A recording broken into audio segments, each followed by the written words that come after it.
Fred, do something!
Good evening, everybody, and welcome to today's stream. Hope you're having a good day today.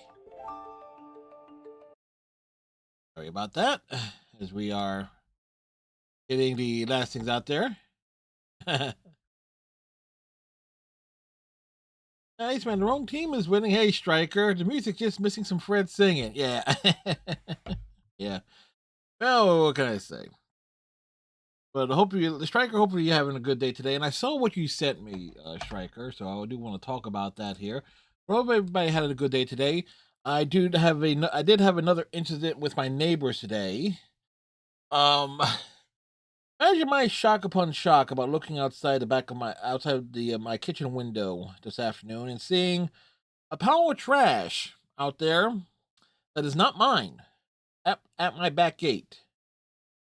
Imagine seeing that. It's like it's like, are they out of their so so I was down that was downright annoying. People being rude, putting their stuff back there on behind my gate and everything. So it was like that was just gnarly. That was just rude. It ruined my day. And I had to go like move that junk away from my gate, which just pissed me right the hell off. The point is like, how mad was I? went I went to McDonald's and got me a mocha frappe.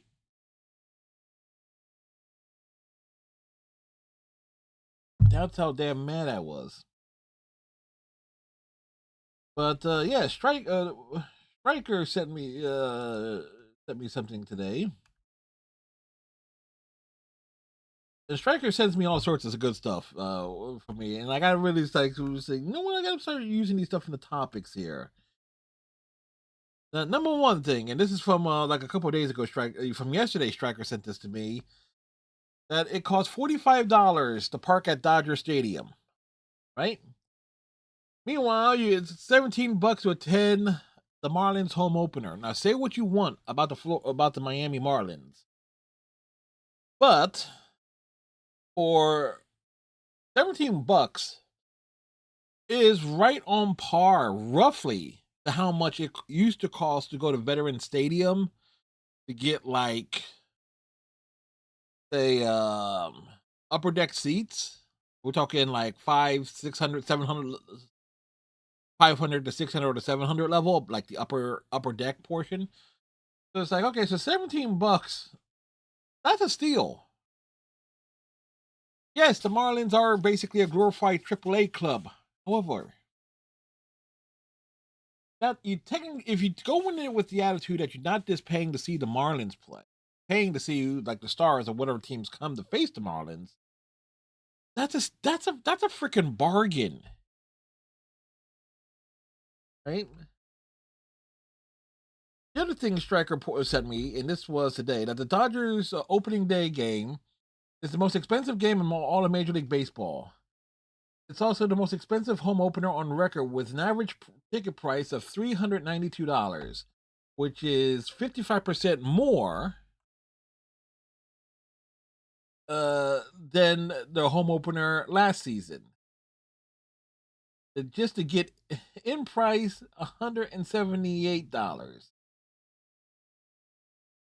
To put that in perspective, my electric bill on average is about $180. Keep in mind, this is a house, bit of an older house, and I kind of like pay that on average each month, mainly to stay ahead in case of the winter month.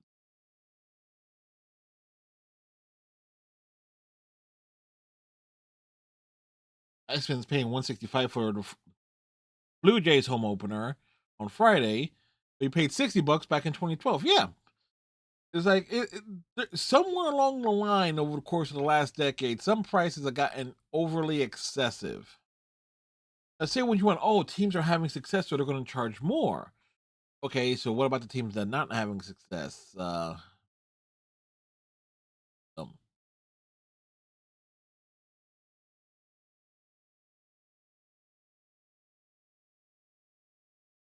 and also, one other thing sports related before we get into the power washing stuff here. Another thing Striker sent me was Tracy McGrady's thought on the current 65 game rule as it relates to the like NBA awards. Tracy McGrady saying in quote, I'm just gonna say this. If we're playing in an 82 game season, there's no player that should win on an award playing 40 games, 50 games, 60 games. No way. Because if that player played 60 games and the player he's up against played 75 games, I don't care how great the player who was for 60 games. I'm saying, as far as numbers are concerned, that player that plays 60 game versus a 75 game, then that's a big difference, man. And it is a big difference. It's kind of like why when you go back and look a lot of like player stats of the NBA from the 80s and 90s up until like basically when LeBron James entered the league, basically. So we're talking about 2004, 2005. You would see players playing 70 to 80, 82 games a season, like day in, day out. Now you would argue this like, oh, if you're not playing, you're not, you're not getting paid, which is basically was a case for a lot of players. But there is something to that. Like, how can you be awarded the most valuable player when you're not, if you're only playing 60 to 65 games a season? you're just playing basketball. It's and you're getting nights off in between. There's not as many back-to-backs as there were, say, 30 years ago. Because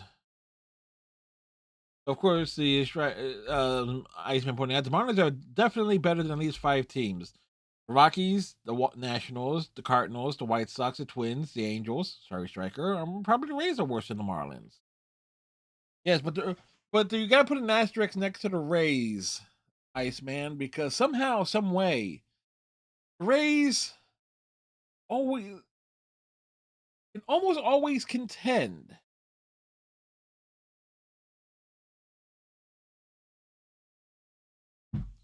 There is who are we to doubt the Tampa Bay Rays? They are jam up guys.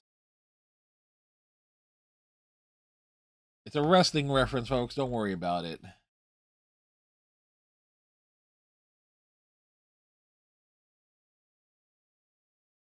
Yeah, and the Marlins play in an easier division.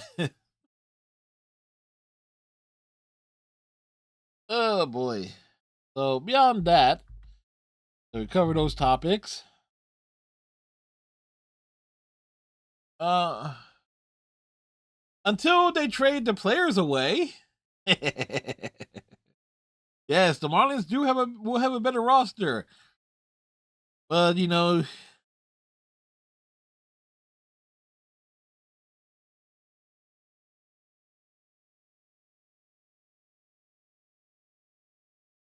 oh boy.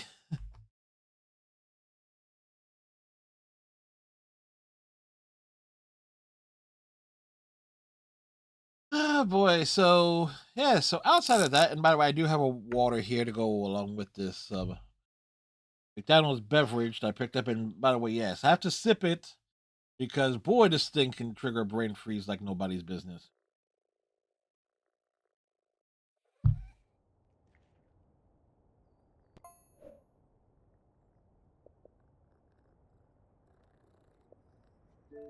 Let's get the. It's a mocha frappa, Iceman. Quite good. I had one for the first time of like about a couple weeks ago. Like, ooh, that's surprisingly good. And hey, Iceman, how are you doing, sir? Doing all right, you? Outside of my neighbors, doing all Never right. took you as a coffee man. I'm not a coffee man, but I wanted Huh. something kind of Swedish, as sweet-ish, as like especially after the day I had. Oh, Striker, tomorrow's the day. Who's opening for you guys? Is it Alec Manoa? I think Striker was referring to the fact that tomorrow is I know life is I'm being life I'm being a life is smart ass strange. since Yeah, their opening day is tomorrow.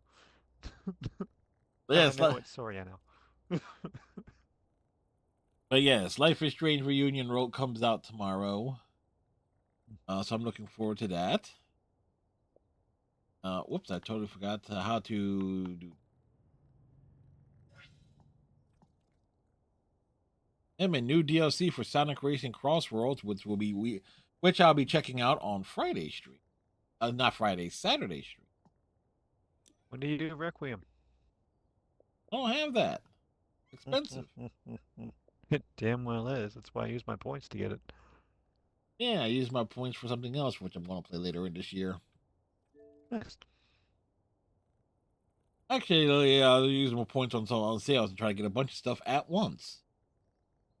Right. But let's send the invite. Right? It's slowly loading. Okay. Oh. Oh, Adventure this is fun. Time I Pack never would have known launches about the on April backups. 9th. Mathematical. I'm still working on I'm still working on this one damn thing. with the Warhammer content on the first game. They had this vehicle called like a Thunderhawk. Hawk is like a big ass like warplane. Oh. By myself, it's taken me to get it like 90 percentage clean. Taking me about 6 hours. That's It real is fun. it is huge. It's huge. Yes. Let's get this motel cleaned up so we can get to the next thing. Speaking of huge, or at least, or rather, last night I do have to comment. Last night, something that I realized after the fact regarding last night's stream of Mortal Kombat 1, where I'm playing against other players, do it and did surprisingly well. Nice. In like 7 sets out of 21, so that's out of every 3. It's like the that. Tampa Bay Lightning goalie rule during John Tortorella's tenure. Yeah, that game is rather bouncy. But the Striker pointed out the dynamic pricing for Sony too. Yes, I seen that, Striker, and I had the.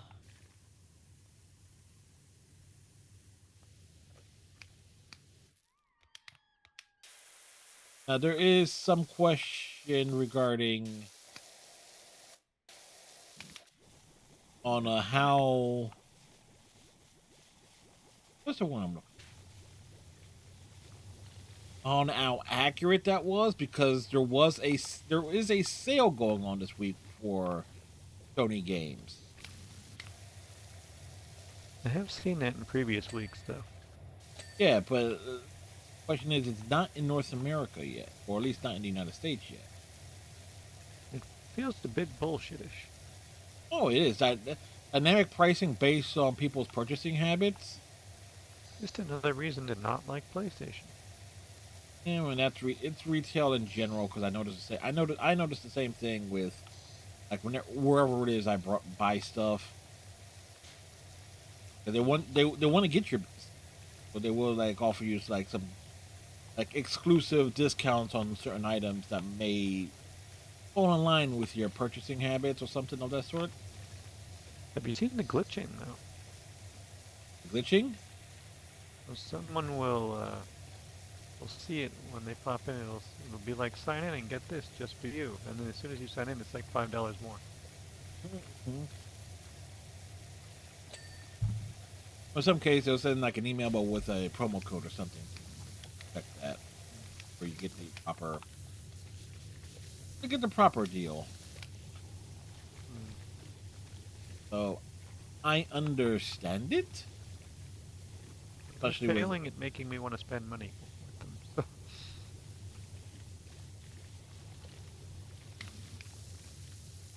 So.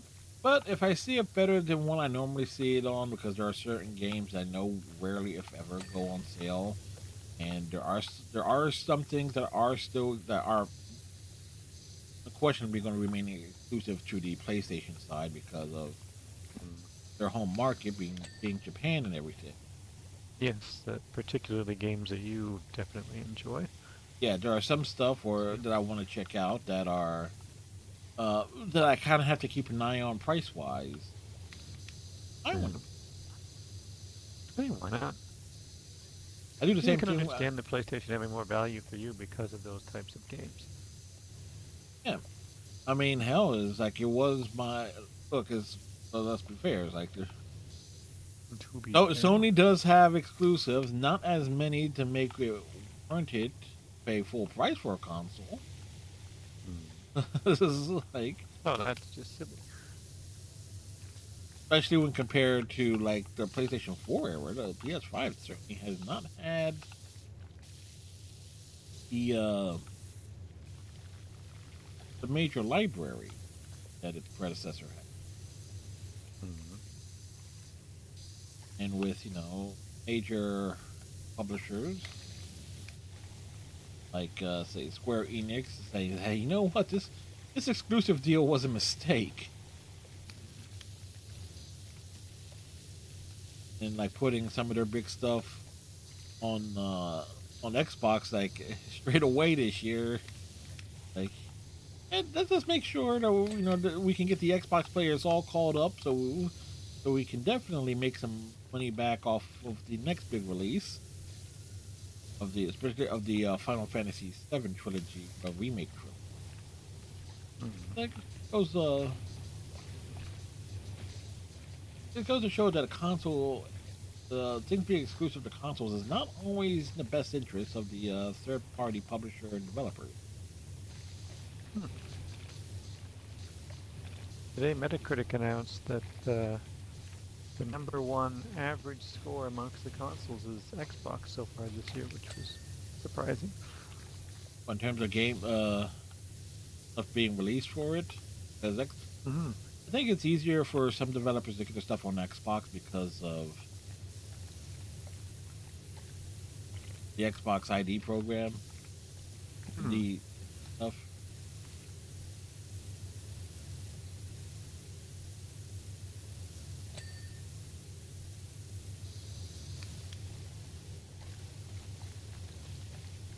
But Yankees are winning. It's still spring training, right? Nope. But it's the whole actual home opener. Mm-hmm. Thought it was tomorrow. Nope. Today it's the Giants and the Yankees.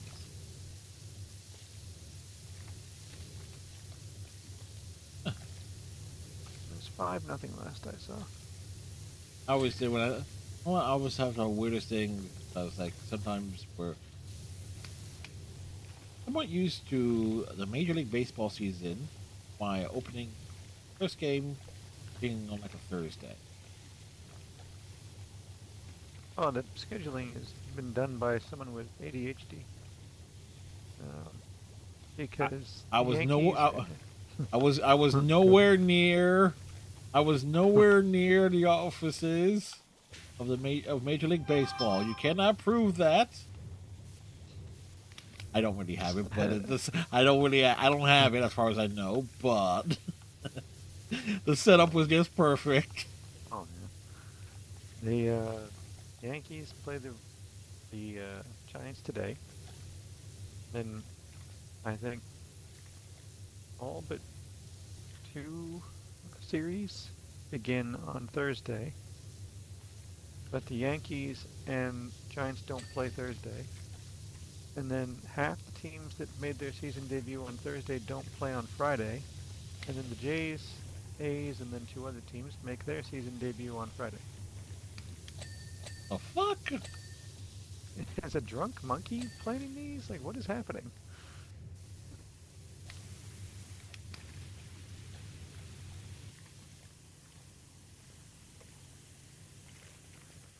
Clearly, a drunk monkey was involved.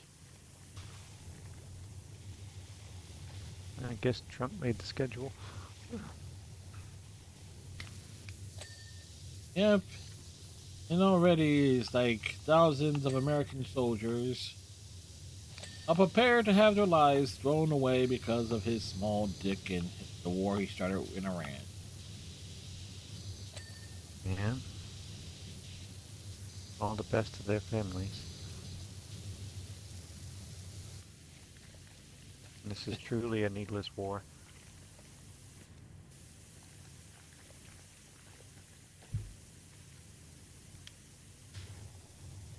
Yep. My only solace is, hey, if they reinitiate the draft, I'm too old and too fat for it.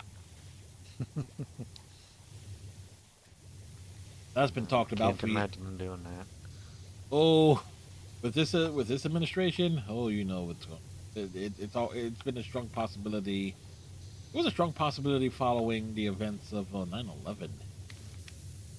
Like, Uh, like Canada was going to get an influx of immigrants in the early 2000s if that happened. mm. I can't see the Trump administration doing it because, well, Trump himself never did any military service, Oh no, unlike some of his he predecessors. got out on alleged flat feet. Mm-hmm. On an alleged fat head. Yes.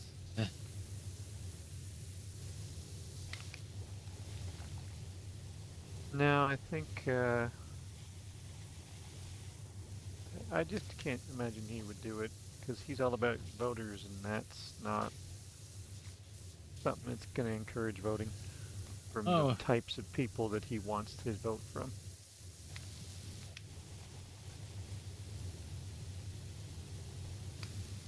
oh no, they're definitely the type of people that will vote for him. Dumb and Mm. dumb and stupid, and there, yes, there is a distinction between the two. Mm-hmm. Dumb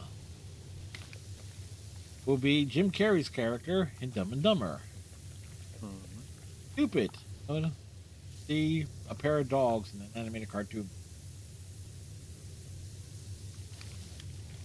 I have never seen. You stupid dogs or I've Dumb and never seen Dumber. that. I've never seen Dumb and Dumber. It's a movie that did not age well in when it was popular. Just never had the desire to sit down and watch it, but I'm also a bad judging point for that because I just don't really enjoy sitting and watching movies. No, this is something you're really into. It has to be. No, I just saw one the other day, which was the Peaky Blinders movie. See? Go on. That sucked. Ooh. Oh, no, it didn't suck. It was rushed, which is why you don't convert a TV show into a movie. That said TV show was episodic to begin with. It was episodic in the sense that it was a 6-episode season that built one No, single arc. that would be serialized. Ah, okay. Well, I don't know what that means. Episodic is like, okay, everything stands on its own. Like you can take the characters. Oh, gotcha. And stuff. Yeah, yeah. No, they always tied it together. Yep. Why, if you look at like a lot of the old Doctor Who's from like the classic era, like you can sit down and watch them every single story like a movie because they were filmed and broken up as a film. Like every like cliffhanger and stuff serves as like a perfect scene transition if you were looking again watching it as a movie. Mm.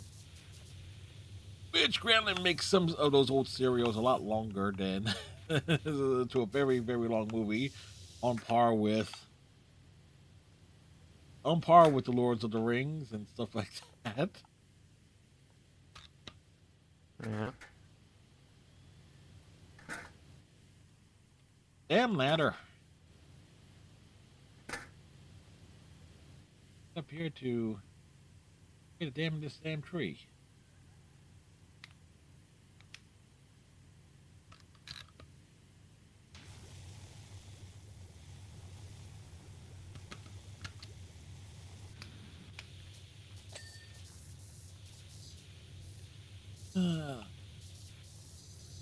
But happy to say that getting closer Sorry, and what were closer we to the talking about trends. again? Yeah, getting closer and closer to switching to the PlayStation 5 as console for Ooh. Fridays and Saturdays. Mm. I'm chasing the Platinum Trophy in the Senna Kagura game. Like 3 trophies away. It's like, yeah, okay, might as well. Might as Sorry, well someone get came it. in and had a full conversation with me. I can't remember what we were talking about. Nonsense. That's well. Okay. What else do we talk? What else do we talk about? They came in right as you started, after I finished talking and you started talking, and then they just kept talking to me. So it's like, I don't remember what we were talking about anymore. Oh, Striker got results for his shoulder. Striker, what are the results on your shoulder, sure? What is the I feel like a status? punchline is coming. I think it's gonna be much of a punchline rather than high, but We lie on Buffalo and Mara.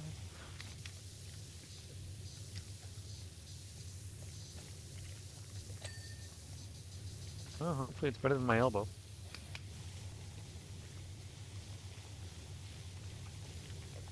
Did something to I your think elbow? it's never gonna heal. Oh, like 20 some odd years ago. That thing's never healed.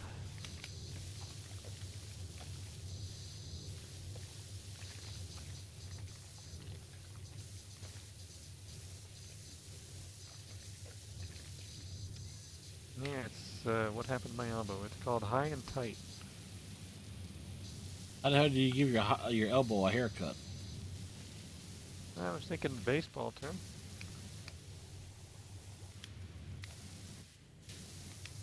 I got hit by a fastball, high and tight. Huh. Striker says the MRI finding indicating mild chronic wear and tear tendonitis at the attraction points of the top and back shoulder tendons. No full thickness tears. The subscarious parts of tears minor are healthy. Okay, so basically tendonitis, borderline arthritis then. If I'm understanding the medical terms correctly.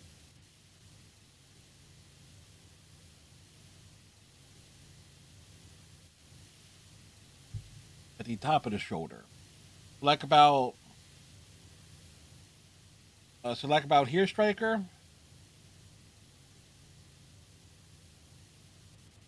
Is like if you can see where I'm tapping, it's literally the top of my shoulder. 12 o'clock. Okay. No, it's 10 o'clock.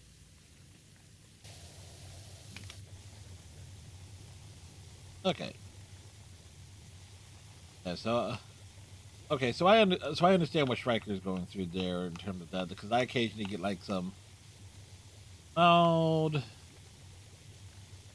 in the insertional tendonitis, the tendons are thickened or degenerated at the point they attach to the bone, likely due to chronic stress rather than sudden injury. Yep. I am somewhat familiar with the with those pains. Never had it formally diagnosed, but I kind of understand what it is. I got a forearm or an elbow fracture right at the point, which has pushed the bone outward. Never fully reset itself, and it makes my elbow pointy. I cracked my left kneecap. 20. Let's see.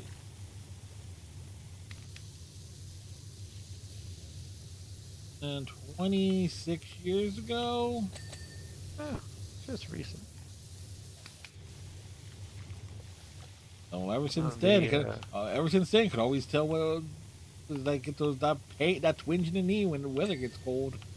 Mm-hmm. Same with my elbow. It aches. The striker says it might need physical therapy. Yeah, that's about right. Ah, That was something else I've also had with my left knee as well. It was like because like okay, cracked the damn kneecap. He was like okay, any stress and everything. So it was like yep, damn near ruined the tendons of it. And what does the army not want with a let's see with a 18-year-old fresh out of high school soldier who already did boot camp, someone who has bad legs. So it's like basically that was already part of why they it was like I was thin our eyes with the army when I went from reserve to active duty after graduating high school. Like okay, it's got problems. I couldn't tell that already. One would assume they would have. Man, the screening process, man. Now my Keep in mind they accepted they put me in like pre 9/11. desperation. Oh, like before then. So it's like yes. And then they throw me out and a bunch of other people. It was like, oh, we better adjust the screening process and get a lot of these people out of here as quickly as we can. They got in trouble with it. There was some compensation for it that I did not find out until after the fact. It was like by the time I found out, I was like, oh, I can't make the claim. Well, That VA sucks. benefits. Like, fuck the U.S. Army. Baseball bat is now to help Striker stress with his shoulders. Baseball, what caused the stress in my elbows? So. Baseball is what causes high blood pressure in most American sports fans from the end of March all the way through like early mid-November, depending on the team. Well, the biggest issue I ended up having with mine is until a series of exercise regiments that I took up in my 20s and 30s, um, it would lock. And when it would lock, I would have to basically pop it back in. Oof. You were popping and locking. Not in a fun way. No, if I was carrying something heavy, I would have to put it down because my arm could not move. And it would just sort of like ever so slightly shift with each step. You could feel the elbow sort of like pinching, pinching, pinching, pinching. It's like, I gotta put this down and pop the elbow. I've since managed to rebuild some of the tissue in the area, but the bone is still displaced. Can't do push-ups. Good thing you had the Canadian healthcare system. If you were in America, you would have had to have lose the arm. Most likely. And you know what? That's reasonable. And it won't ask you to carry anything. Yeah.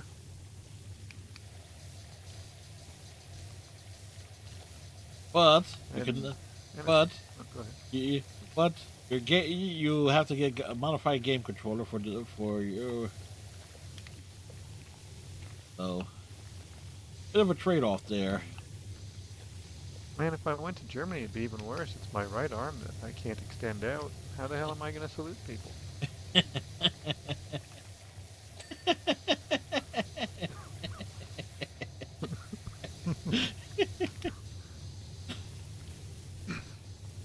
Yes, yes.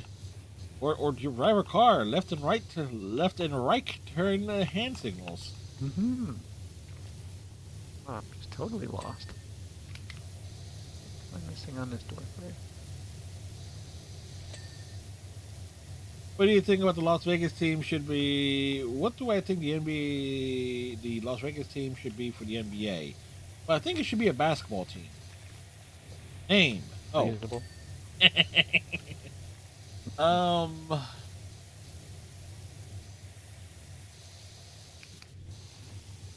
Oh, let's see. Well, it would. Well, The Las Vegas slots. I would say that would actually be a good team for a WNBA team, but Well, they already have the aces, so they yeah, can't so have that. this can't do that.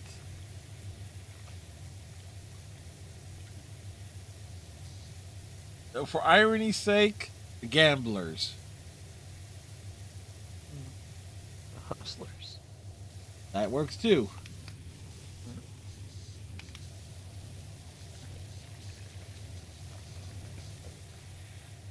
Can't have the Kings. It'd be so weird seeing Oakland get called Vegas next year.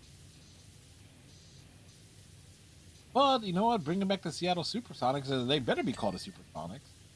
They better be called the Supersonics because those were always cool. And I also saw I saw something randomly on Twitter, not Twitter, YouTube, regarding that. It's like, Kevin Durant was drafted by the Supersonics. There is a chance he could be left exposed to them. So yeah, Playing. but think about the thing about it. He was towards the end of his career. He was drafted by a team that ceased to exist a year later when they moved to Oakland.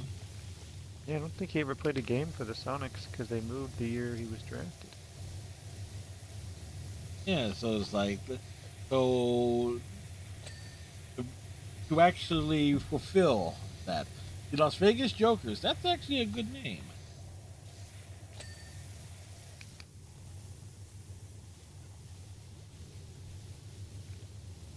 The Las Vegas Cactus? cacti. Or it's like, or we'd probably go statewide, maybe Nevada.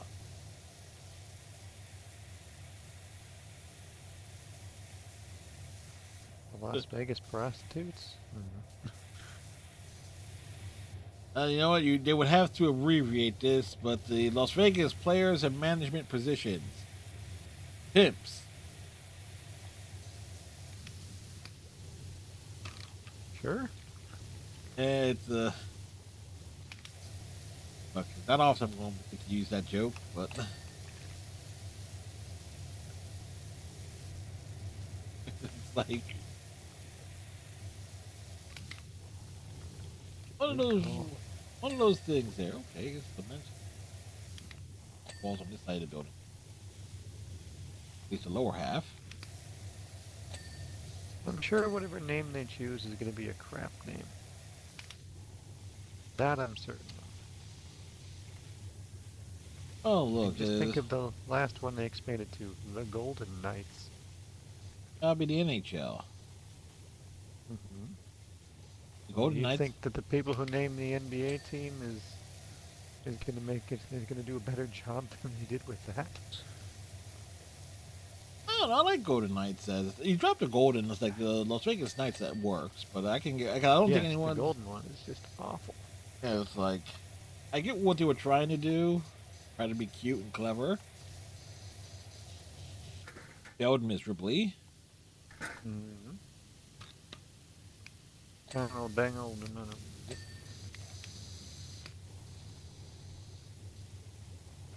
But I mean, but also like there was also the think about some of the other teams that have had big naming stuff. The Mammoth. That was disappointing, and they weren't going to be called the Mammoth, but they lost a copyright battle for the name. They were going to be the Yeti, which I thought would have been so much more fun. Yes, the Yeti. The travel mug and cooler brand Yeti was like, no. Striker's dad says the Jazz should change names. That goes without saying, because they were the New Orleans Jazz originally. Huh. So yeah, because there's nothing Jazz related about Utah.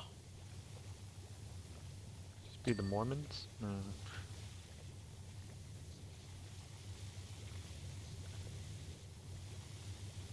Bring 'em youngsters?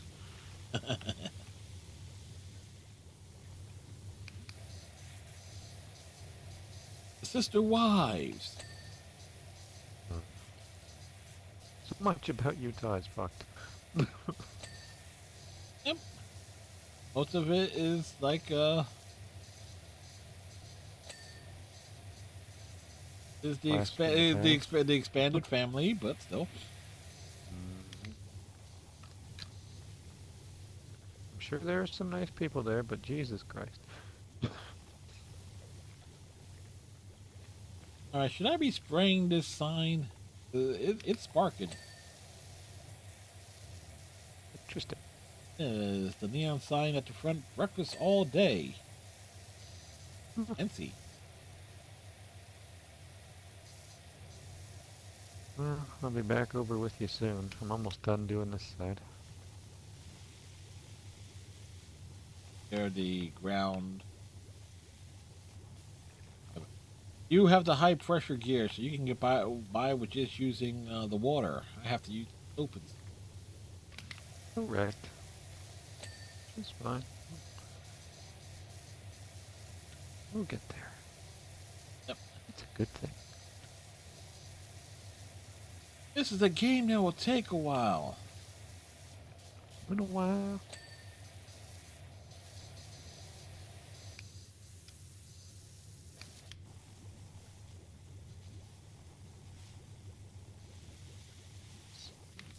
So, alright, so getting back to like the Mortal Kombat situation. playing against other people in that game, as I was saying, is like learned because the how the game is programmed on its normal difficulty, which I can actually beat. I can on its like okay, if I can beat a game on its normal difficulty, that either says a lot about me or a lot about how badly the game is programmed. But there are things the AI does that doesn't do that other player that playing against live players do. It's like okay, like there is no way to prepare or learn how to defend against certain things against the AI. Well, a lot of people struggled to defend AI while he was in the league. Oh, or defend against the AI. I mean, Oh, the okay. like certain like mechanics that are yes they're in the game but they are not prevalent, I believe, or not as Commonly required. yeah. It's like it's not required when facing against There's a hook computer on the roof. opponents.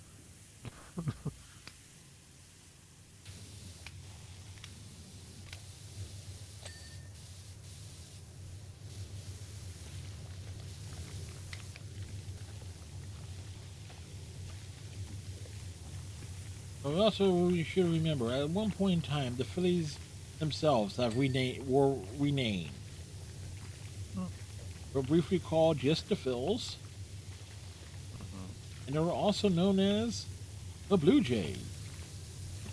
Ah, well, at one point in time, the Blue Jays were going to be the Giants.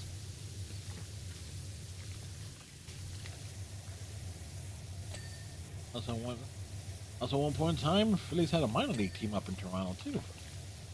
Ah, that's cool. That and this would have been like 30s, 40s, way back Hmm. when. Back when people went 20 miles uphill both ways in a 10-foot snowstorm to school every day. Or that's how my Nowadays, grandpa's house it. nowadays it's 30 miles Oh, to, God. just to get to the grocery store. That their parents drive them to.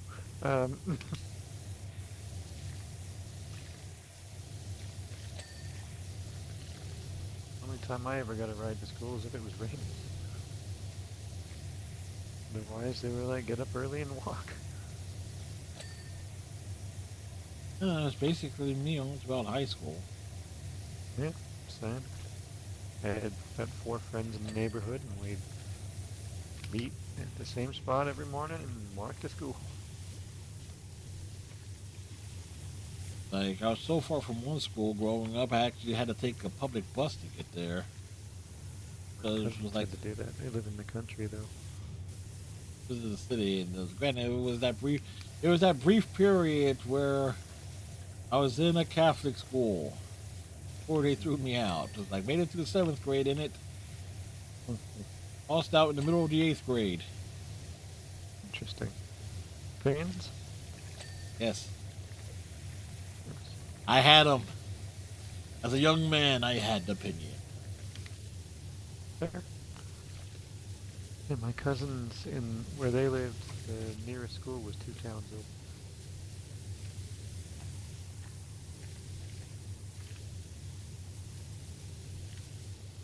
So they took the bus. Only one time I had like the traditional yellow bus to go to school. That was when we lived out like in the country. Granted, that was like kindergarten, to, like 1st grade.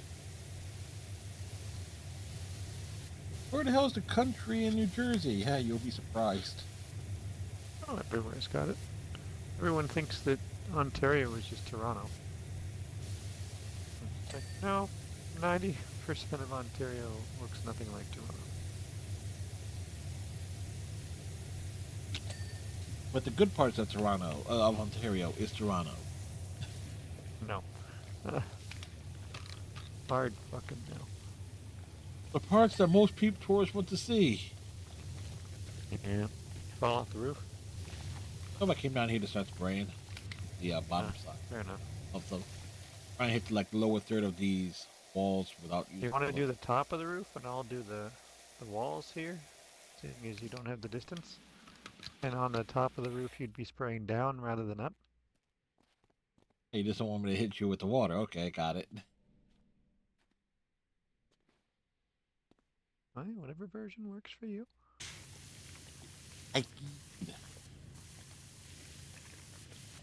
At some point, I want to find me like find me one of those Commander Shepard statuettes to put on my shelf that's behind me, along with Jack, Holly, and Rex.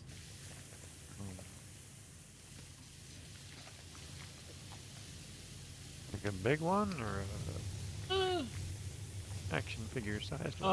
Big one, like stationary. Jeez. May as well go get the rifle. I can't remember what it's called. Not like life size.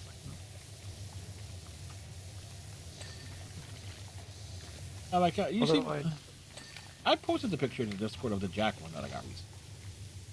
Yeah. It comes in that size. That's what I was asking if it was like the action figure. When I think of that thing, it's like action figure size. Oh, okay. Size. I don't know what action figure sizes are for kids these days. Varies depending on the franchise.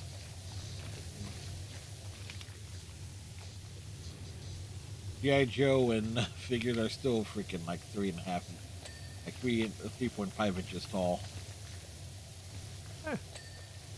Shrinking. It's like it was that Star Wars mentality. It's like giant Star Wars toys when I was a kid. And make the figures small enough for the vehicles. Mm-hmm. Exactly. Like you charge like what, like $1.50? Because again, I have some like Star Trek figures from like when season 1 TNG figures from Galoob, and the price on them was like $1.86. So this is, but you just know like the any accessories for like any. I think they did do like some sort of little play set for those figures. I know the Playmates. Yes, yes. The season 1 figures from Glue did have like a shuttle. And I know the next. Because I have it. Yeah, and I know for a fact the Playmates figure had a like a shuttle and a bridge playset. Cause I had the shuttle. I still have the DS9 runabout. Nice. Well, I never had any of those things. Iceman immediately hides his Millennium Falcon, Outrider, X-Wing. It fit all of his toys when he was a kid. Yes, hiding from the cousins. Hiding from the cousins. All back to last week. Specifically. Well, it wasn't just him.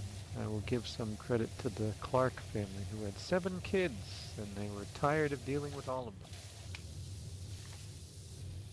So they'd just come downstairs, break a few things, get yelled at, and then walk right off. Would drink wine, and I would wait for them to leave. Ah. I was like 12, and the youngest ones were like 7. Ah. 6 or 7, and it was just like, fuck these kids, I'm so tired.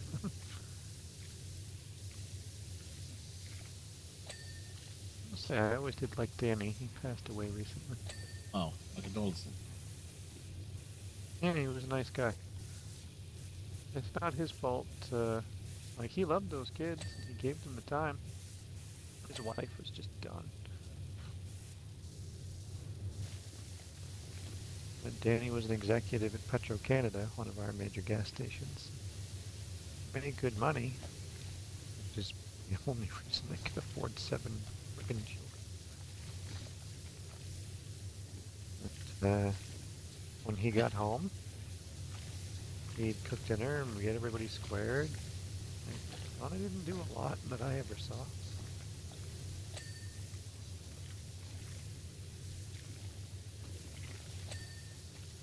And There's a lot of time in between Danny getting and the kids getting home from school and Danny getting home for them to get into trouble. but just wait till your father gets home. Oh boy. Yeah.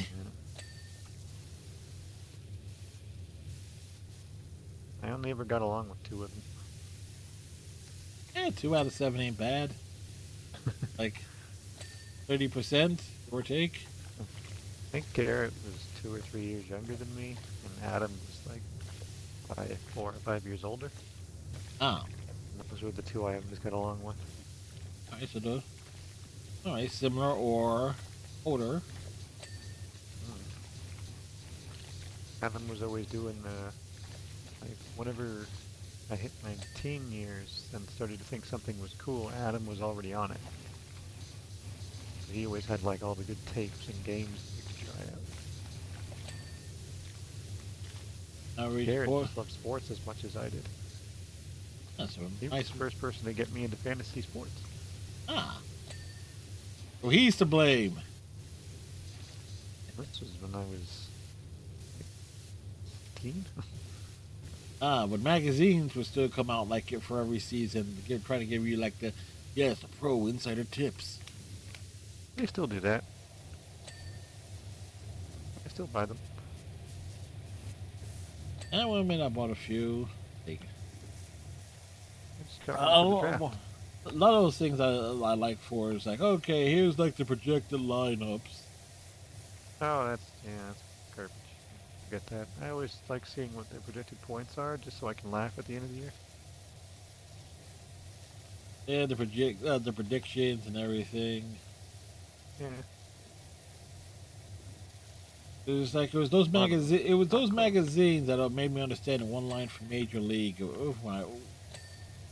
was like, just want you to know that every major sports writer in the country has picked us to finish last. Like, okay. So made me understand that little bit of context. I mean, hilariously, if you look at Cleveland's roster, there's a good argument that they could finish last in their division. But because it's Cleveland, they won't. Because it's American League Central, they won't. Well, because the Minnesota Twins exist, as do the Chicago White Sox and the Kansas City Royals and the Well, the Royals are solid at least, but they're very injury. They're a big injury risk team. They have to stay healthy.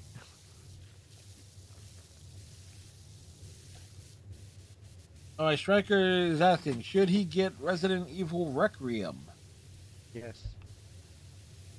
Oh, there you go, Striker. Iceman says yes. I'm on my second playthrough. It's very good. If you are a fan of the series throughout, the nostalgia and Easter eggs will make you very happy. Okay, so Striker says, okay, that's enough. I'm not going to say anything about it, because I don't want to ruin it for him. No, we have played games with Striker where Striker doesn't say anything or hardly say anything, but you can tell Striker is a complete smartass. Yeah. Oh, if he wasn't a smartass, I probably wouldn't like him.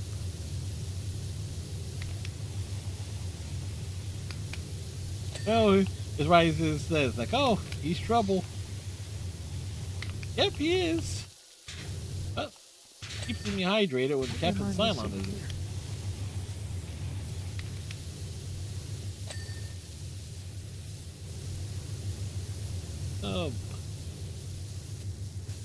Let's take the big spray. What can we wash without applying soap?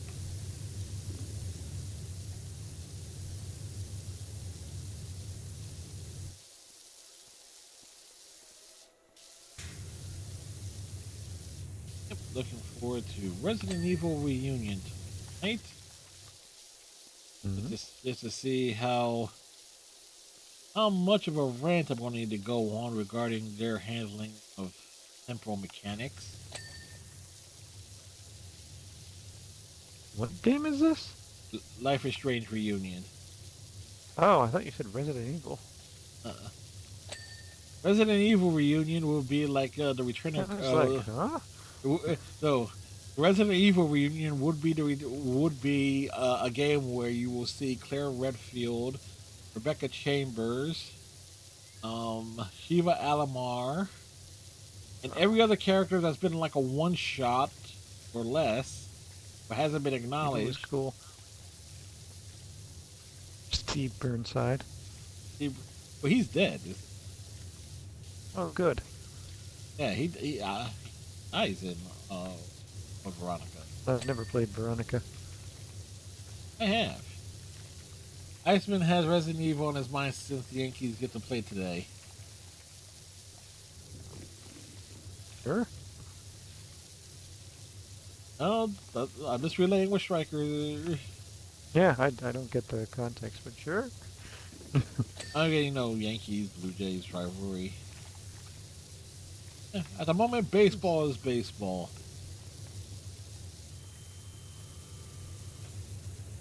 It's telling me something's been missed here, but hell if I can figure out what.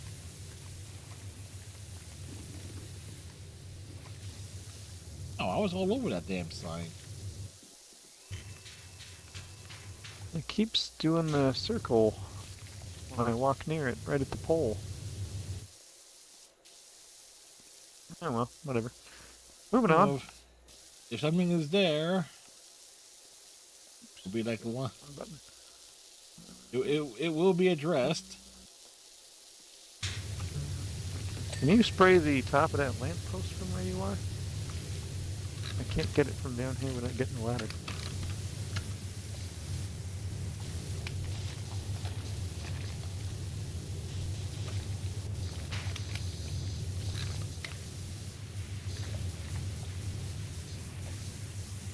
Got most of the lampposts? Yeah, there we go. Yep, got it. Thank you.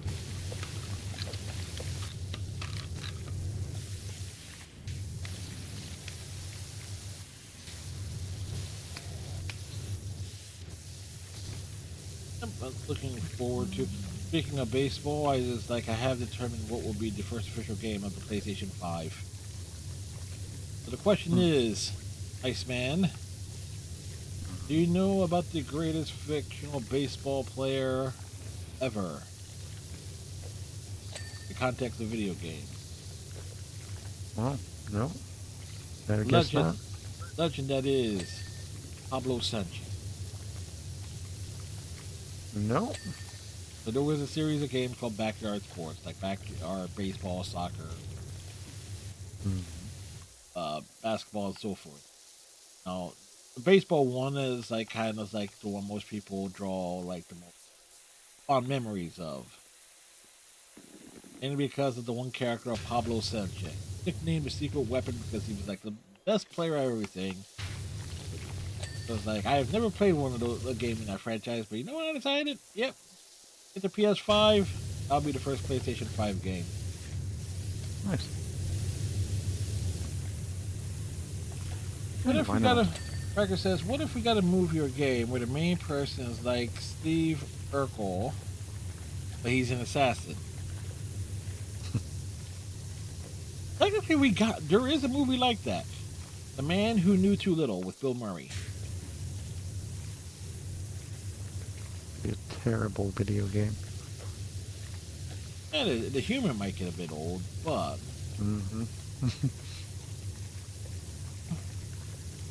but the concept in and of itself is sound like somebody who is oblivious and ends up being like a spy or something. It's like Naked Gun. Yeah, but It saves the day by accident.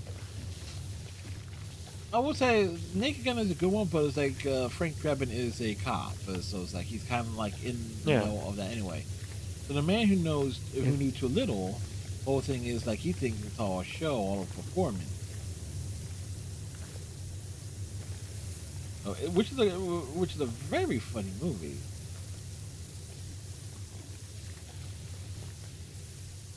I've never seen it.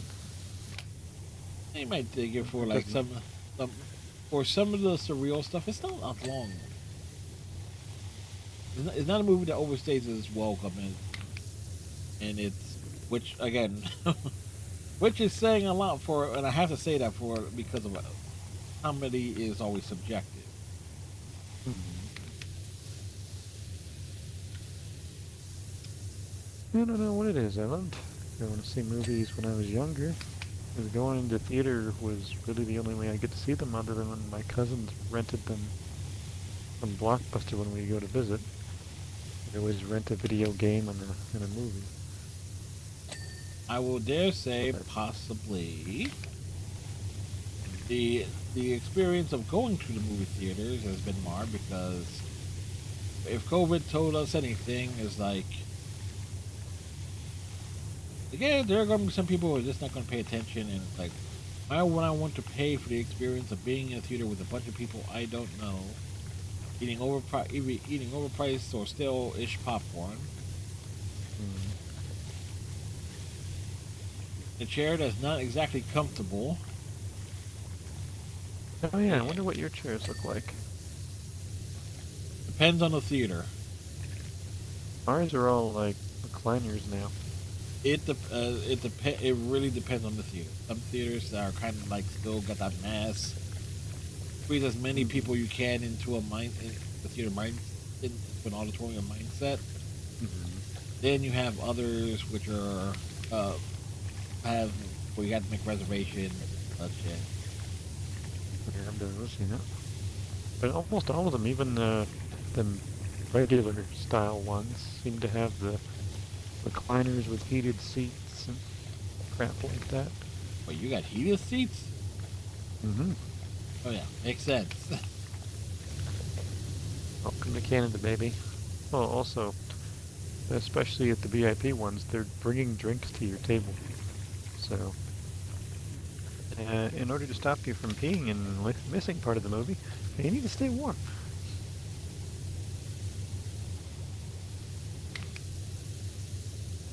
Practical. That's cosmic. How the hell do I keep ending up on the wrong setting for this? It's very annoying. Oh, weird controls.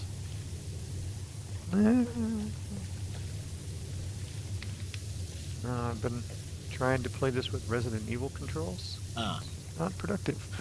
like playing Gears of War with Division controls. Yes.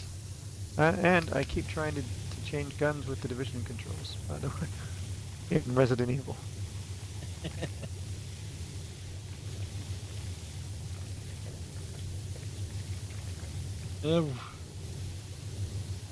Uh, Resident Evil. Resident Evil reference. Yeah, take a shot every time that gets brought up. Gets mentioned. People will be drunk and passed out before the night is done. It's possible, especially if you keep talking about your short stories. We're gonna, because you said you were looking for information for short stories that you were writing on Resident Evil. Yeah. Oh, I found I found the information regarding Grace in the timeline stuff, or at least my justification for placing her in her late 20s as opposed to her mid 20s. So from what footage I have seen, she does not seem exceptionally like. I rule out that she she got the advanced grade or she's a prodigy in the FBI or anything. Mm-hmm. Um, I get the feeling she'd never left her desk based on the condition of her desk. has never. Everyone knows that's everyone will leave their desk for some assignment, especially if it's like, oh, you got some insight on this. But guess what? You're going. Hey, what? There we're going. We got nobody else to spare. Stretched thin. Going. Deal with it. Well, she could do it now. After that, well, after a drug bust, it's probably nothing. Or she quits her job. It's like, fuck this. At least at the end of the game, she hadn't.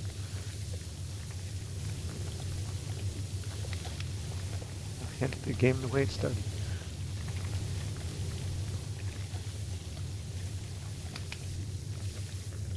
Good character though. The actress did a great job. But again, I would say this: the fact that they throw in was like, yeah, to draw a direct drawing the connection to a couple games that they Yeah, break one. yeah, that essentially like most people forget about. Oh, A little more obscure.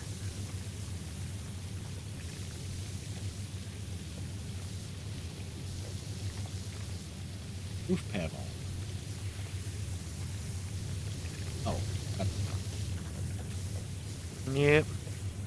roof solar panel base. I don't know. I can't see them. They're too shiny for me to see. Oh, this one. Oh, I see some on the back here. No. Patel column light.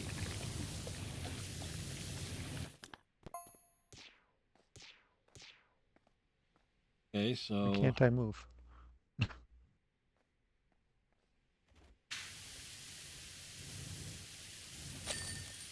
There we go. oh, okay.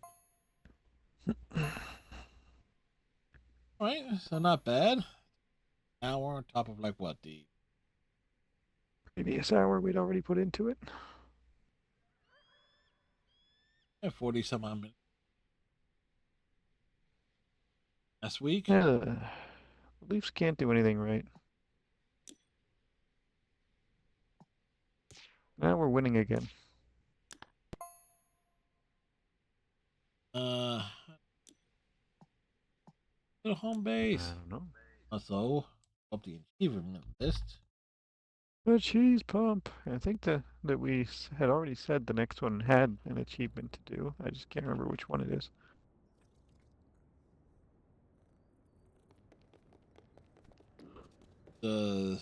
Where's the more?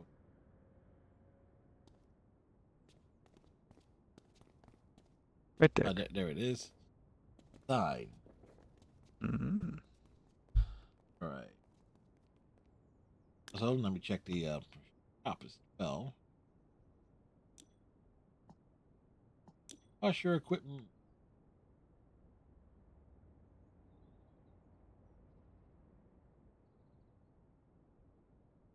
All right, I better start saving. Okay, I basically got all the equipment for the Prime Vista and the Urban Max. Mm-hmm. Is the question. It is mini roller coaster. I don't Mini remember roller if that one coaster. has one. Ride the roller coaster for a full loop. Yes, that's what it was. I kept falling off it. Well, let's go ride a roller coaster, baby.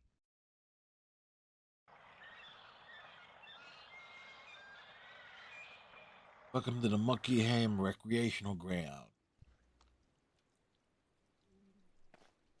And I was watching Andy from Outside Xbox take on the girl today in Resident Evil Requiem, and it might be the worst attempt at a playthrough I've seen of it so far. Ready? Yep, ready. I don't know if you want to duck down. I fell off when it made one of the turns.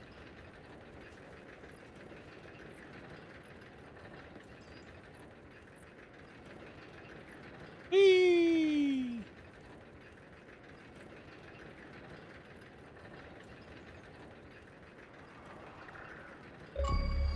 Got it. Nice. Oh, it's still going.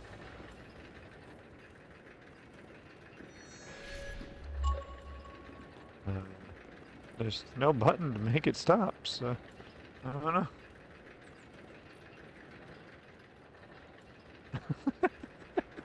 It's like a. Oh, All it right, stops where do on you its want to own. work on? It stops on its own like a normal roller Yeah. coaster. Where do you want to work on? Nope, I will. I'll start here. All right. I will go. I'll go outside, I guess. I saw their outside extra list of ranking all of the Lara Croft. Clearly, Ooh, that was a long one from Ellen. yeah, clearly that was Ellen's revenge for them leaving her to do the damn channel all by herself. Yeah, I haven't quite understood why they didn't just move Mike over after Luke left. Maybe a chemistry thing or time. I mean, I love Mike, and I guess to be fair, it was Mike and Andy who started it. So, if anyone could / would have moved, it would be Jane. She was the third one in. Yeah, but Jane is kind of the like most popular one for. I'm also reasonably sure that Jane and Andy are married. Yeah, so there's that. There's that potential factor there, but. Ah, they're fun. I enjoy them. I'm also wondering But also, what. of their personalities, Ellen is the one who carries something around. Oh, Yes. exactly. I love Ellen. Because actually, no Ellen offense thing is what I was to gonna say. offense to Andy, Mike, and Jane. They don't really. Sometimes it's hard to just listen to them. Or Andy is really good at the Let's Plays. When they do their Ox Venture, their D&D, Mike is outstanding. And Jane, I would say, is the second best at the solo videos. My own opinion. that would probably track there.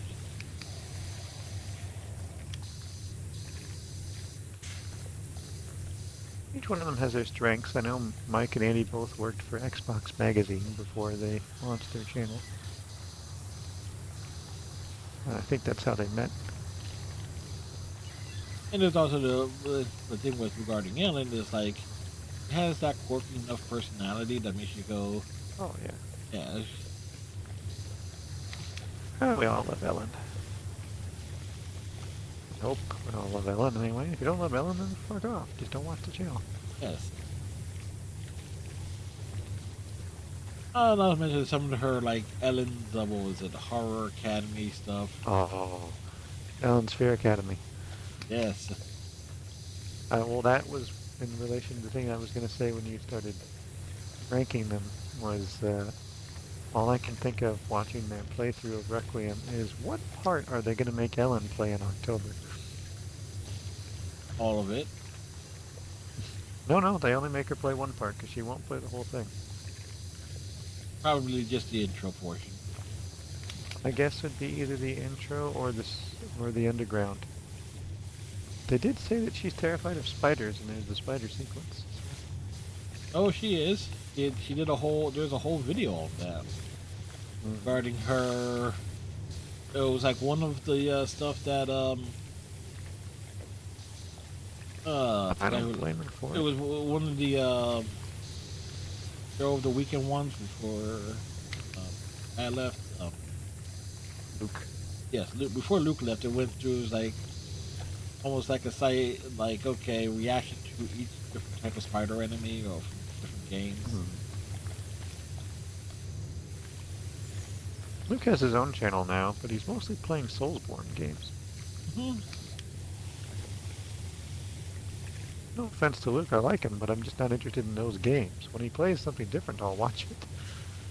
Yeah, I was like, yes, I wanted to do something more me. Like I wanted to expand and do my stuff and focus on other things. Okay, and fine. Music. And then, okay, the numerous mods and stuff for Souls likes. Like, okay, oh, there's a market for it? It's just not for me. I mean, I've followed him. We'll see. I mean, that's at some point you will see me take another stab at Bloodborne.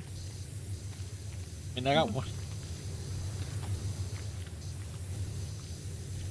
Like, At I some have point, it. Luke will play something I want to watch. So the question is, which would happen first? Is like Duke do something not related to Souls likes or Bloodborne-esque games? Or me giving Bloodborne another try? You That should was try Prey first. It'll probably be easier. I'm not joking. It'll probably be easier. And probably a little less scary from what I hear. it wasn't so much the fear factor with Bloodborne as controls. Well, Prey will I mean, definitely be easier. Prey's controls are pretty easy. there are. How can I put it? I have a knack of picking up. I like to think I do fairly well picking up on the controls of anything I play. Except this. Because you changed the controls. Sorry. No, I haven't. So it's like every time we are Oh, playing. you didn't? No, I have not. Oh, I Every thought you switched it back when you saw classic controls on there. You were trolling me about it early on. No, I have not. I never switched it. It's Oh, just like. I just assumed you did when you started bringing it up. No, like something for me to rant and rave about. Then it's like it was one of the developers responded to me. It's like, yes, there are classic controls. You know, wait, there are. Ah, okay. Oh, that's funny. Okay, no, when you said that, I thought it meant you had switched it over. No, I haven't, but grudgingly, try to get through it. And just gotta remember, like every time we play, every Wednesday, it's like, okay, what does what? The problem is replaying The older one. the first one. Yeah, it really throws you off when you're going between the two. This is not even factor in my tendency for other games. Play other games, Fred? Yes. Does that mean you're a Variety gamer. You're not a variety swimmer, are you? Yeah. You unfocused bastard, you. All right. God. Also, I know I mentioned it the other day, but also I'm also talked to my cousin Rachel. That mitzvah? No, not about Mitch. This is an older cousin. He just gave birth to a healthy baby boy. Ah, Also, wondrous. talk to her. Nice. Congratulations, little one. You made it. Don't be a jerk. No chance of that. Rachel is good people. She is working on a book, but she's also a journalist. So she has covered a lot of stuff. And I talked about this on last week. That she caught a lot of heat from a bunch of fucking ones regarding how she was pointing out like a lot of those calls from disenfranchised stuff, particularly people who are transgendered. So, and I try not to pester her or anything. But this little message says like, "Hey, nice job handling the idiots."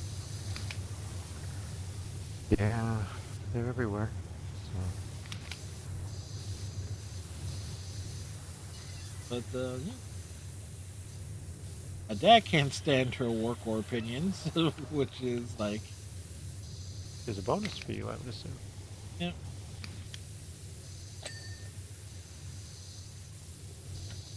Don't get me wrong. She does have some viewpoints that I don't agree with, but Not much like anything. yeah, she does try and do her due diligence in interviewing people and trying to get like she tries to present a broad perspective if she can. That's all you can do.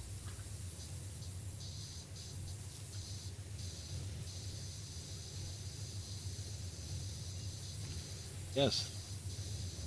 So that'll be like a cousin once removed or twice removed or however the hell it works.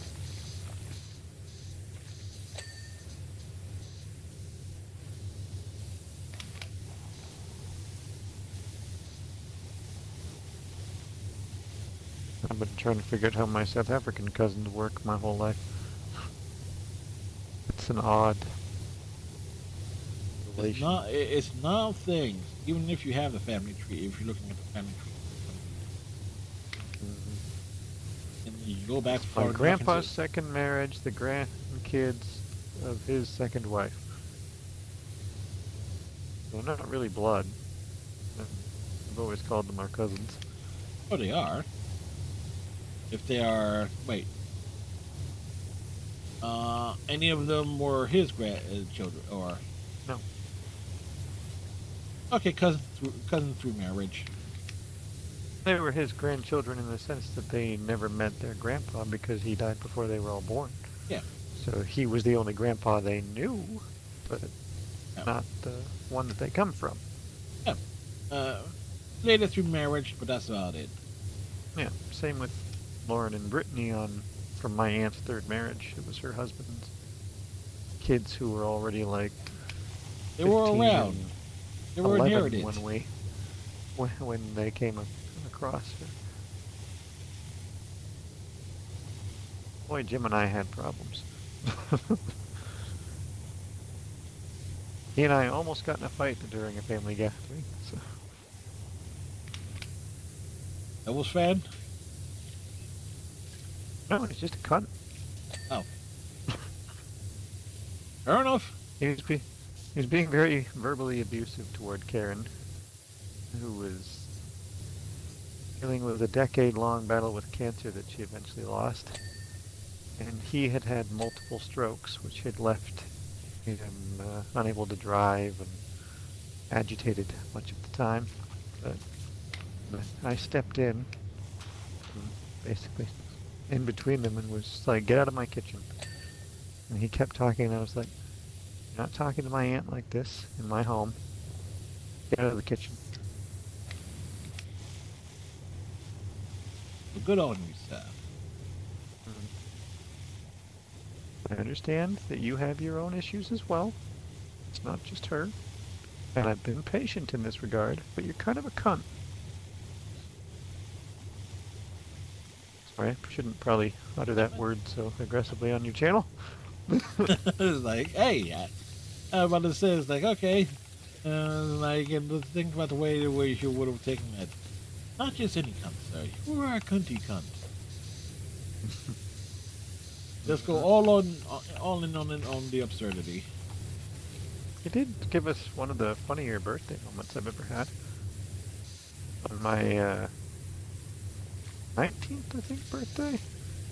He sat in the chair in the living room across from the couch that my cousin and I were sitting on chatting. And goes, "Hey, Ian." He was a very twitchy man because he liked his drugs. Ah, Um, he looks around a bunch of times, his floppy hair flying everywhere, and then he just throws a bag at me, which was full of weed. It was happy birthday. And Philip and I, who both never smoked weed, were both like, "The fuck just happened?" well, got a birthday present to remember. That's for damn sure. I gave it to a friend.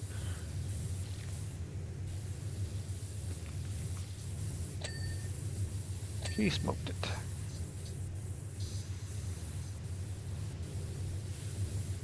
My dad is outside currently smoking weed, so it's never really been something I'm interested in.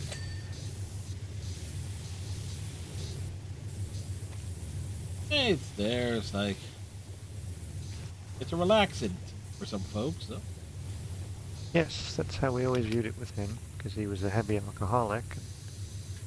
Given the options, And one time he got his weed stolen because he always had it in the same place. And someone found it and thought we took it from him. And I was like, "Dad, if I'm going to take anything from you, I'm going to take your liquor away because it makes you act like an asshole. The weed makes you quiet. I'm not stealing the weed." it's like let's weigh the pros and cons here, shall we? That's a battle I'm willing to let you have. The other one I'm fighting you to the death on.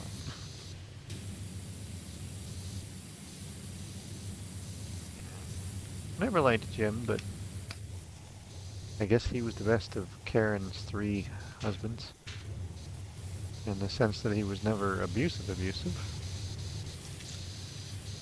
never had to go to rehab, always made good money. Living the dream. He was just kind of a jerk.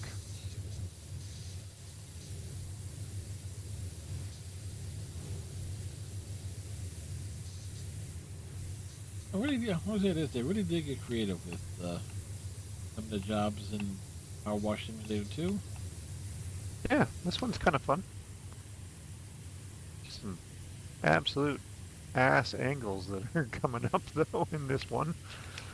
That tree that's hanging over, or snake, or whatever the hell it is, that's not a good time. Oh, as I said, like there are some things, some of the DLC jobs for the first game was like making me go, "What the hell?" Trying to get, trying to get the achievements done. Yeah. Only ones I'm not going to do is like the last couple for the base game. Like finish like 99% of the entire job without finishing any damn thing. Like I no, did that on the van. Wasn't so bad. Took me a few tries, but I got there. I take the spray and pray approach. Ah, come on, you can be meticulous. Just use the trigger rather than the bumper. Look, I I may believe in have you, gone out of friend. my way to find every damn artifact in all 3 Resident Evil games during my PlayStation 4 playthrough last year. Nice. I You ain't doing that? I I was like, because that's just silly. Like, because if we're cleaning something, it's like it's like a whole damn thing clean. I gotta take a quick. I gotta hit the restroom break, so I'll be right back. Yep, that's fine.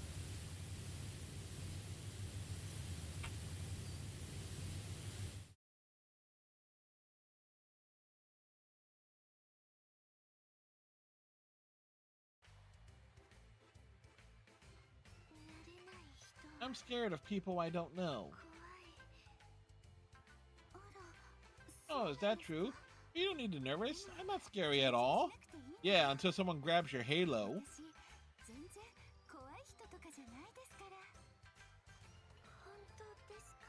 Really? Yes, really. Really, really? Yes, really, really. Really, really, really, really, really? Yes, all those reallys combined and then some. Really, really? Murasaki? Stop it. Got it, seriously, a little benefit of the doubt here. Yes, thank you, Emu. I can smell a bit of fear on her. Burning brighter than a supernova! Scanning.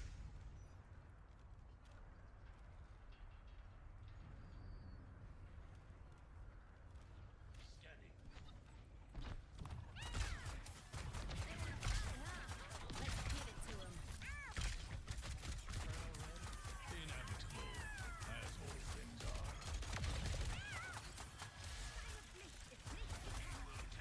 What is that melody?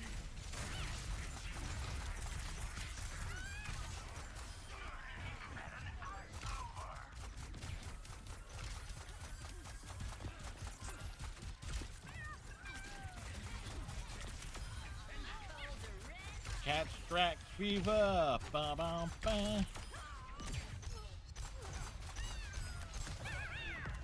be academic, but I believe that one would call this being.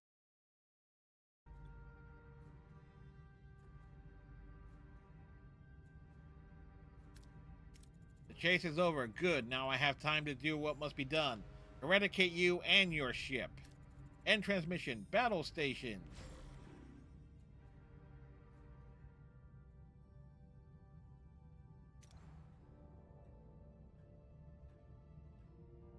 What are your orders, Captain?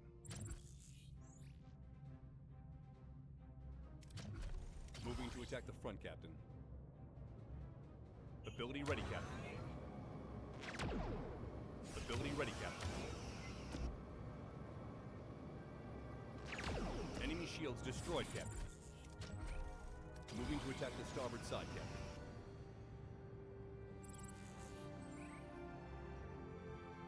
All right, we got our resources back.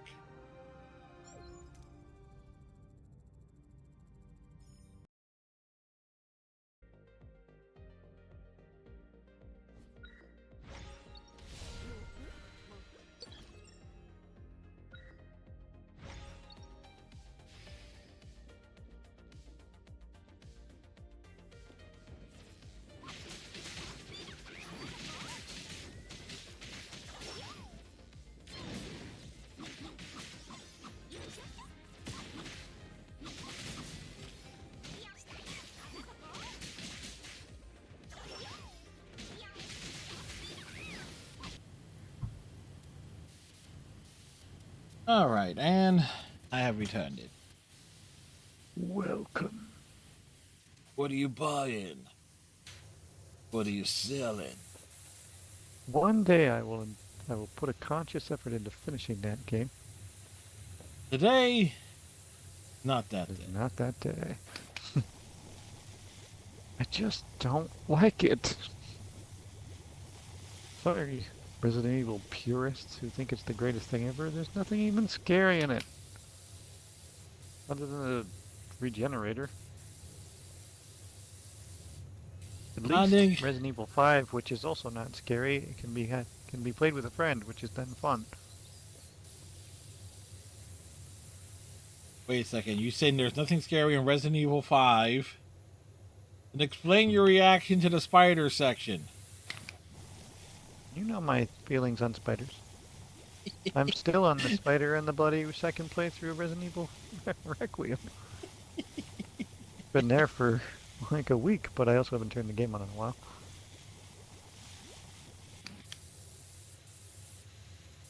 I haven't played anything this week until just now.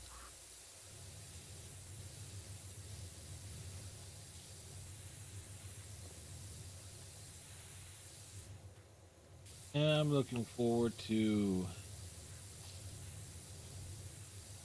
So how can I prove this? I normally, when I games I feature or they choose to play, I normally don't like splitting them up in a way. I just know this. After Life is Strange Reunion is done, it'll be back to Mortal Kombat 1 because there's still like it's DLC content. Oh. No trophies. There'll be associated. DLC for this at some point. Yes. There is no achievements for said DLC. Oh, that's naff. But I'm someone who's like, okay, what's the story? Let me see exactly what they were trying to do with this game before, like, the developers pulled the plug and said, yeah, no, this game was a complete failure. We couldn't retain the player base. More people were playing the previous versions of the games than this one in terms of competitive play. How the hell do you screw up a Mortal Kombat game? You make it you make it very gimmicky. Seems to be the case. Seems to be the They've always answer. had some gimmicks.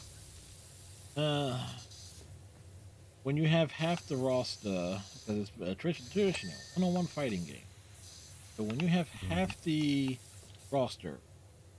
central roster, basically being assist characters, like they have them pop out and do like a few moves. Oh, that's weird. Yes. There is one other fighting You want game. to play as them, you don't want them to be an assistant. Yeah, there's one other game that I've ever played that did that, but in the context of that game, it made sense. Marvel vs. Capcom 1. First one. Where it basically was, you have all these tertiary characters used for like little. Because it was a tag fighter, but you have like another character run into assist you during the course of the match. But there will be a limit, depending on the character, it will be like a limited number of times that they could be used. So and it was completely random. That you knew the timing mechanism of who to select. Like, so sometimes you could have an advantage or a big disadvantage. But the gimmick worked because the game was intended for it. It was like, okay, how do you freshen up this tag team format? Okay, well, what if you had them have someone who can assist them, like limited basis? They made like a fun, made like a for a fun version of it, especially on the home version where you had the limited space of the PlayStation 1, where it did not really handle like sprite-based games all that well. So they had to make some compromises, and so the home version of Marvel vs. Capcom 1 has it's very unique how it plays. But since it was being adapted from like the arcade version, it was like, okay, you knew what it was being based on. This is on how the game was intended to be played. But like the core mechanics and everything, okay, was stuff people could easily learn and from like any other Capcom fighting game from that period. Mortal Kombat 1 was such a departure from like the previous games in the franchise, not just because of the gimmick, but because of how it played. And that's the kind of, and I said last, I mentioned it as like, okay, there's certain things you will not learn to defend against when playing against the AI, because it's very bounce heavy, very terms like getting juggled, like being kept in the air, like not able to do anything about it. That sucks. Yeah, like the tough touch of death factor can be very, very high in a game like that, which is not something that Mortal Kombat has as a franchise. Like there was always juggling that degree to some degree, but never that bad where I felt like, okay, I can't defend against it. I can't figure out a way out of it. Is there any tips online? Yeah, it's called Get Good, son. But Don't let it happen. Essentially, that's it. It's like, hey, if it happens, better luck next round. And at least that's my how I'm thinking this based on how back and looked at the stream from that. Well, because some rounds, enjoyable. like looking at all, particularly looking at the rounds and stuff I lost. Like, oh, okay. Well, I managed to avoid it in this round, but for one round, but not in the other round against this one person. I never played a fighting game where it's like ranked 20 degree, where it's like, okay, it's sets. It's best 2 out of 3 rounds. There's also best 2 out of 3 in terms of fights as well. Right.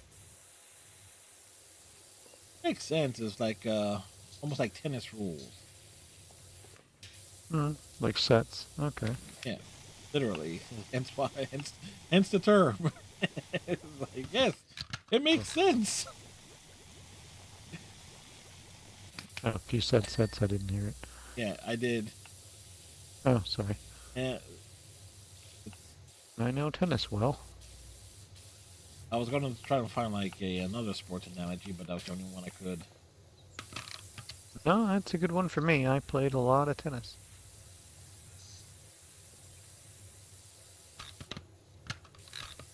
Well, too, if I remember right, you remember your story, right? I was pretty good. I'm not saying pro, but had I kept playing, I probably would have gotten to a point where I could hang with some very good players. Then he said, "Fuck this." I just never enjoyed it. never something I wanted to play. Something my sister wanted to play. And if she was doing it, you were doing it too. Mm-hmm.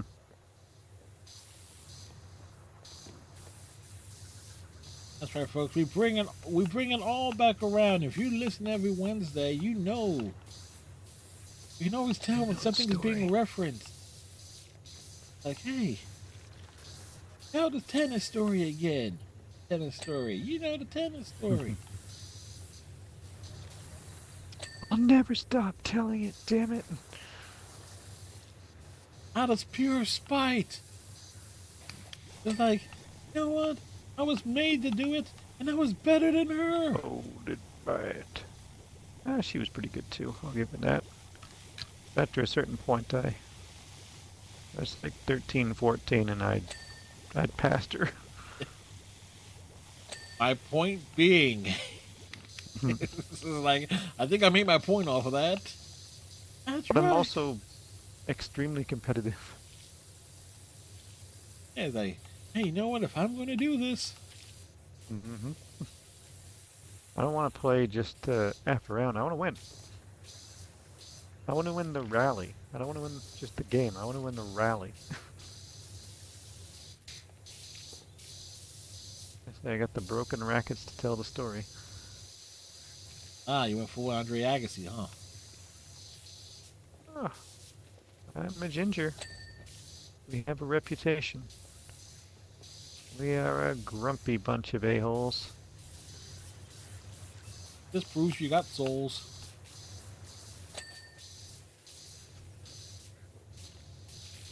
I got terrible patience as well. Everyone thinks I have good patience, but I'm like seething underneath when I'm having to be patient. Hence why they say you got good patience. It's like, we must look at the psychology here. There's a lot of swearing under my breath going on.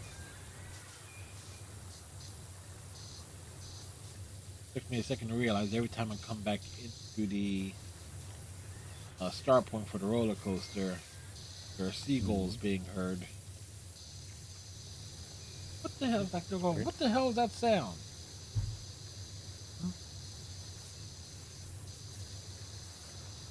Good old shithawks.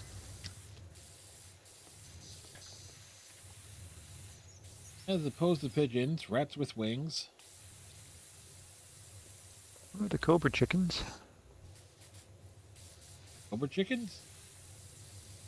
Canadian geese. Ah.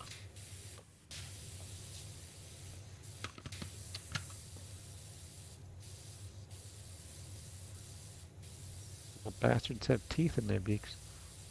Canadian geese, or whatever the hell it is that flows down and was like made playing anytime in like outdoor gym sessions in high school. Is like, you never wanted those sessions to be outdoors.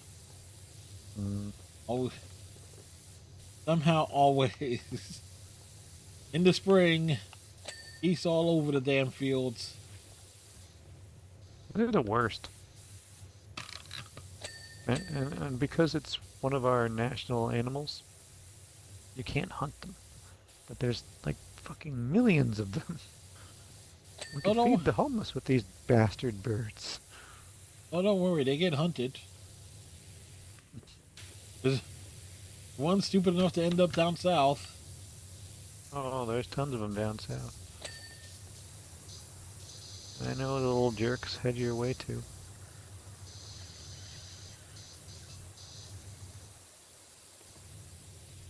Oh, a damn hawk in my car, like in my backyard one. Keep in mind, Nice. keep in mind, South Jersey, I live in an urban area. So it's like, boy, did this bird get lost on its way to wherever the hell it was going.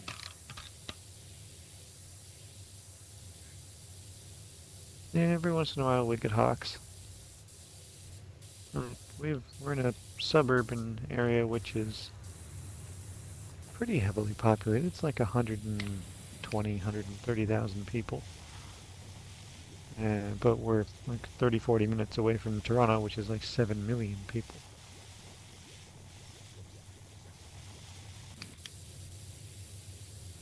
I would say it's like that. Only time I want to see a Hawk in this area if they're from Chicago or Atlanta. Which would be funny to say considering how Atlanta Hawks kind of like rightfully exposed Ben Simmons, Damn right. and of course the Blackhawks won that one in the Cup Series. Still calling bullshit on that goal. Yeah. It went in. What's to call bullshit on? And it was the way it went in. It was shot by Patrick Kane.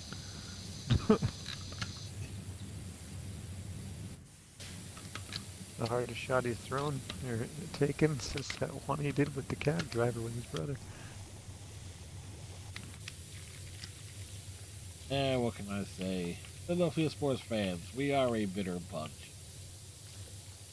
Oh, come on. You guys won with the Phillies not too long ago. You won with the Eagles a couple times recently. You guys are doing okay. You would not know it. Oh, yeah. You guys are impatient. I got you.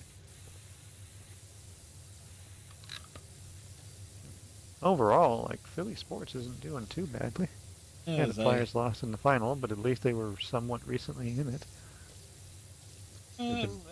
Dog shit ever since, but by and large, hey, Philadelphia sports teams in the 21st century, by and large, have been competitive. Mm-hmm. The process happened. That was fun. And then it led to a few years, strong seasons with terrible playoff outcomes. I always knew we were going to beat Philly. In the that went to like what? In the NBA playoffs. Game That's 7. Game 7. Yeah, so there you go. So it's like, okay, it went the distance. Marc Gasol held Embiid to 0 points in one of those games against them that year, and it was like, dude is so soft. He missed his first like 5 shots, then he just stopped playing.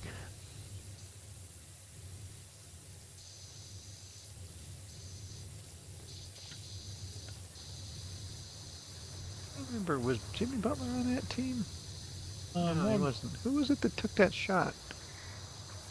There was a big controversy because he kicked his legs out and we got the penalty, and then I think that was right around the time the league started enforcing the 3-point shooters have to come down, more or less where they jumped from. Stop trying to kick the defenders. Oh yeah, just another reason why the NBA is soft. Come on now. I say That's this. a bullshit foul. I say this. Go back and look at some of the fouls that happened, some of the non-foul calls that happened back in the 80s. It was like, oh, you get it's like, oh, did this guy tangled? Oh, did this guy tangled up? Players choking each other out. Like, yeah, they got tangled up, all right. The natural shooting motion of Draymond Green involves kicking Steven Adams in the balls. Not a guy I would choose to do that to, by the way. Like, bring him back.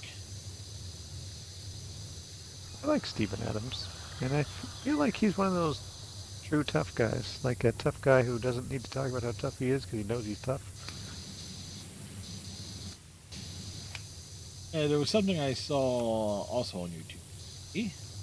Tough guys, like, I'm not sure who it was, but it says like, yeah, which players would you want with you in a bar, in a brawl? So it's like, dude says, okay, Darryl Strawberry, Evan Mitchell. It's like, yeah, okay, yeah, it's like, hey, don't fuck with that team. Because they're referring to like prime like 80s for these two players. It's like, yeah. Yes. Get a little cocaine in there. So coked up there with strawberry? Yeah, no. Mm-hmm. No, want no part of that.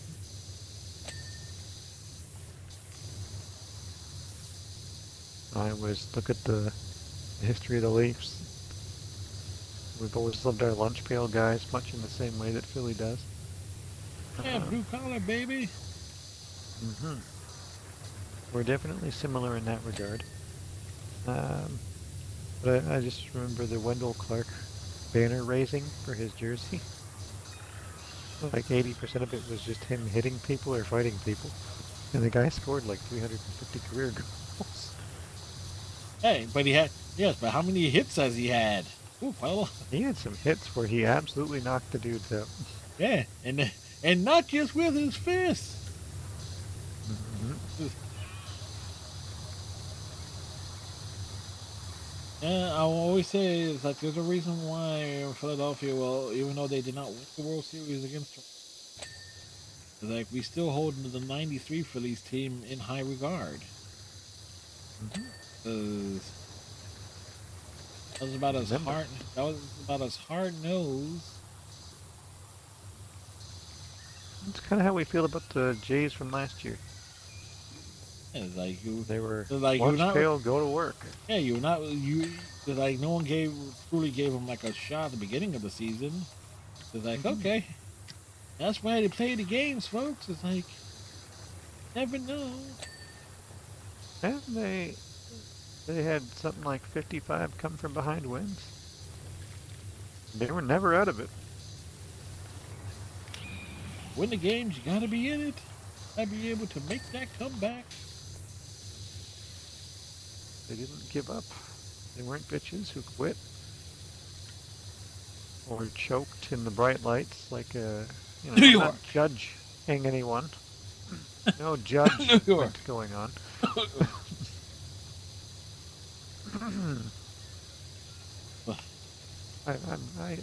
I kid there because I do like Aaron Judge, but that team is horrendous defensively. Let's just all remember that. So Yankees may have like 27 pennants. Is that 27? I think so. Yes, but only one of them has truly come within the 21st century, because the 21st century began with 2001, not the year 2000.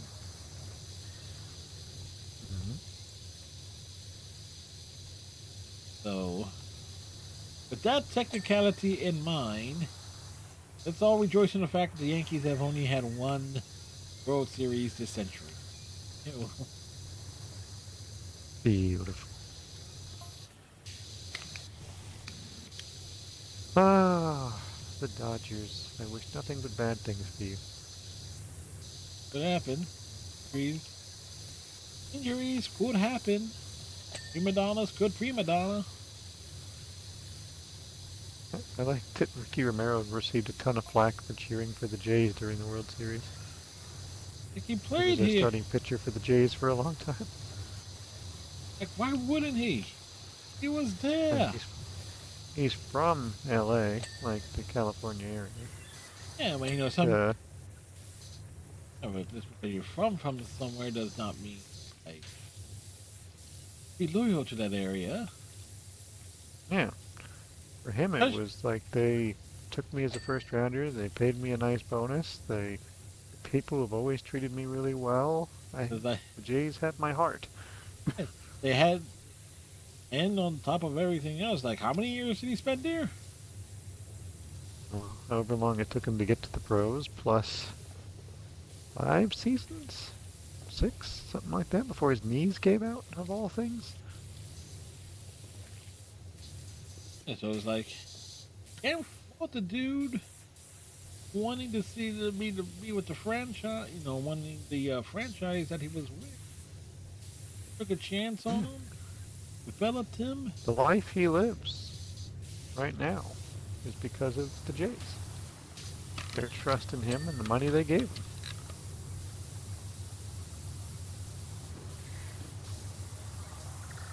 exactly. Because like hell, when the Eagles won the Super Bowl, and folks, you can still find this clip and everything. The first Super Bowl win, you will find that clip of Kobe Bryant. There's like silently screaming while holding his kid, Mhm. almost in tears of joy. A man who won championships for the LA Lakers. Yeah. And Romero said it's not like I'm cheering against my home state. Like, I, I didn't grow up a Dodgers fan, but I'm not cheering against my home state or anything like that. I'm just cheering for a team that I have a very Relationship deep with. connection with. And people are just ruining him on Twitter for it. You fucking turncoat, cheering for Canada, why don't you go live there? I did. Like, I he did for a did. long time, bro. He And did. I would happily welcome back Ricky Romero. He was a classy dude. I liked him. It was I think he had 4 opening day starts for us. I can pull. Oh, there's 3 or 4 for sure. He was steady. Just good guy in the community, good guy in interviews, always had a smile on his face. Nobody ever had anything bad to say about Ricky Romero. He does a Jays podcast with Kevin Pillar now. Kevin Millar. Oh, you said Pilar or Millar? Pillar. Okay. Millar was very briefly with the Jays. I'm about to say that would be kind of like pairing. One thing, because I've been saying that I wanted Ricky Romero to be one of our broadcasters for ages and ages and ages. Watching him do this podcast, he needs work. He's not comfortable with it yet, but hey, this is a good way to learn. Not for Every everyone. year he shows up for charity events and does like that let's talk to Ricky for 2 innings thing in the booth while the game's on. Every year he comes back.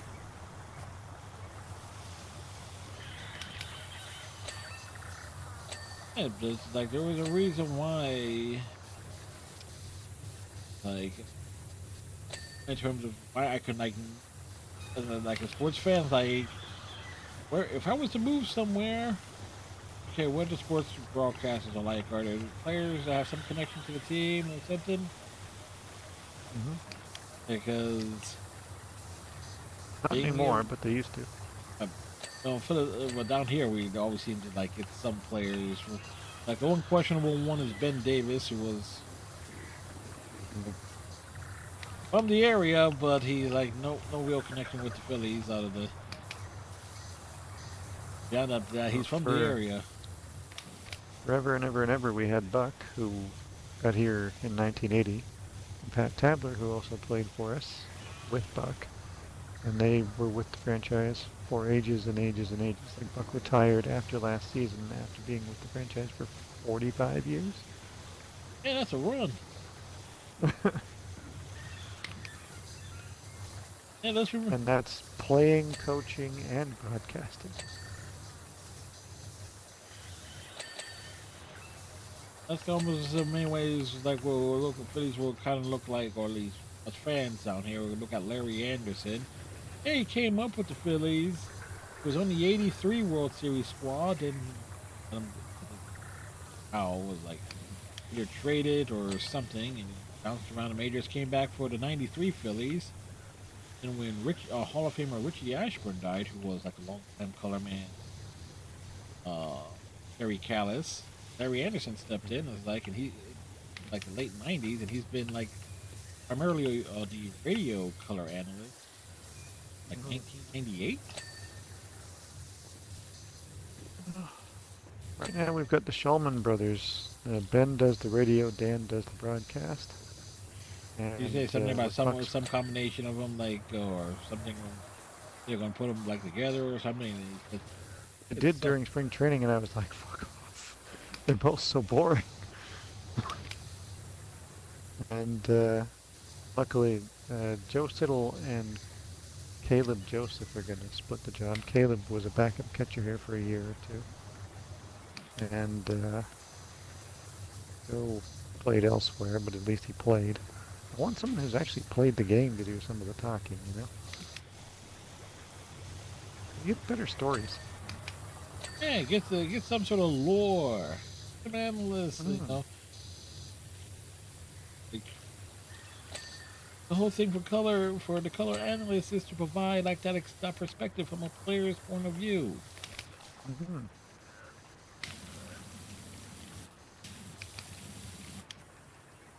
They were trying out some others, like former pro softballer Madison Shipman and Hazel May, who's been with the team for, I don't know, 20 years.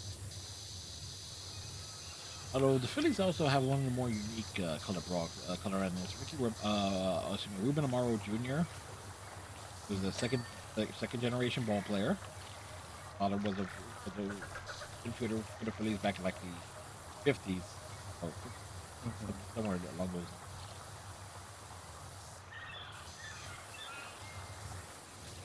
Amaro was drafted by the Phillies, made his debut, played several seasons with the Phillies. Traded to Cleveland for Heathcliff Slocum. Oh, wow. Yes. There's a name. Yes. Former all-star relief pitcher Heathcliff Slocum. That's a blast from the past right there. Yes. Came back for the Phillies, was a pinch hitting specialist for like in a lot of those like late 90s years, but he was popular enough. Transitioned into the front office, was assistant GM to Pat Gillick, who was a long-time GM for the Toronto Blue Jays. He was. He was the architect. He Amaro tried to maintain what Gillick did, but the Phillies just not well, and so he catches all. He became very much despised. Oh, wonderful. Because of some of his choices as general manager. But after he was let go and he was brought back, years later to be as part of the broadcasting group. So we have a color commentator who has the perspective of player. He's also done. I think he also does like first base coaching, like a season or two, like Boston or Cleveland. So, but to put that in perspective, we have a color commentator who has the perspective of player, coach, and a general manager. So a lot of perspectives. So that's kind of, which I think in its own way is kind of cool. Like, yeah, I'd agree. Okay, it's like so we can like break down. Okay, the trade values and like, oh, this is what was given up to get this guy.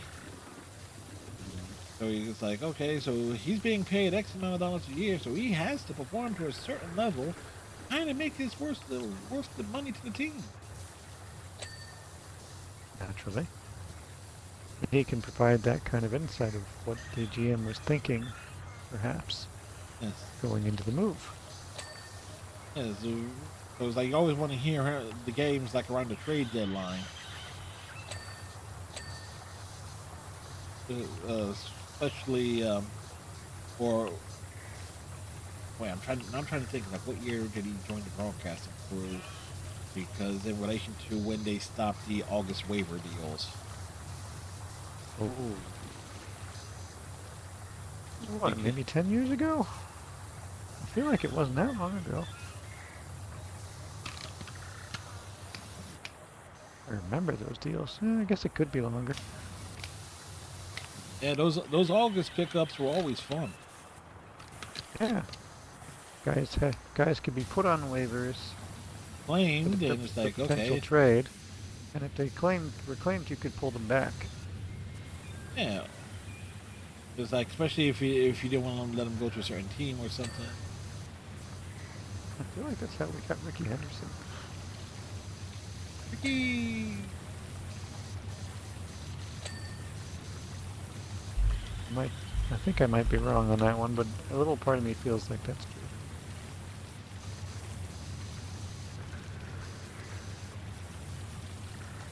For Buck, it was. Oh, go ahead. Wikipedia is like wrong. Ricky Henderson. Yeah, because there's a Ricky Henderson who's an Australian football player.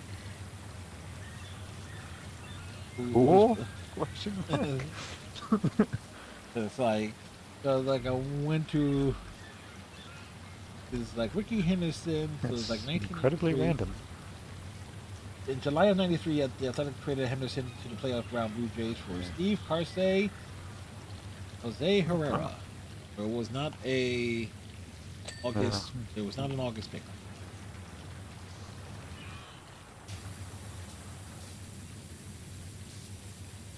Steve Carsey. I think Carsey hung on. He did. That name does sound Yeah, familiar. he did. He's like made it. he made his debut for the Athletics in August of '93, and he finished up in '06 with the Athletics. Bounced around to the Indians, Braves, Yankees, Rangers. The other guy in that. Jose Herrera.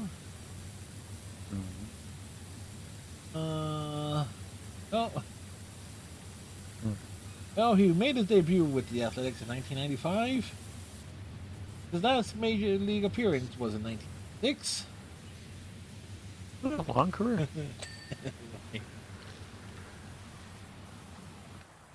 Well, not everybody makes it, right? Oh, he made it.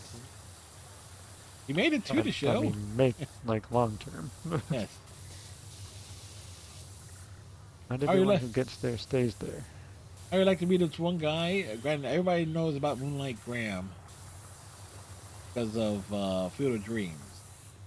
Player who made it to the major leagues, not even get to an at-bat. Jeez.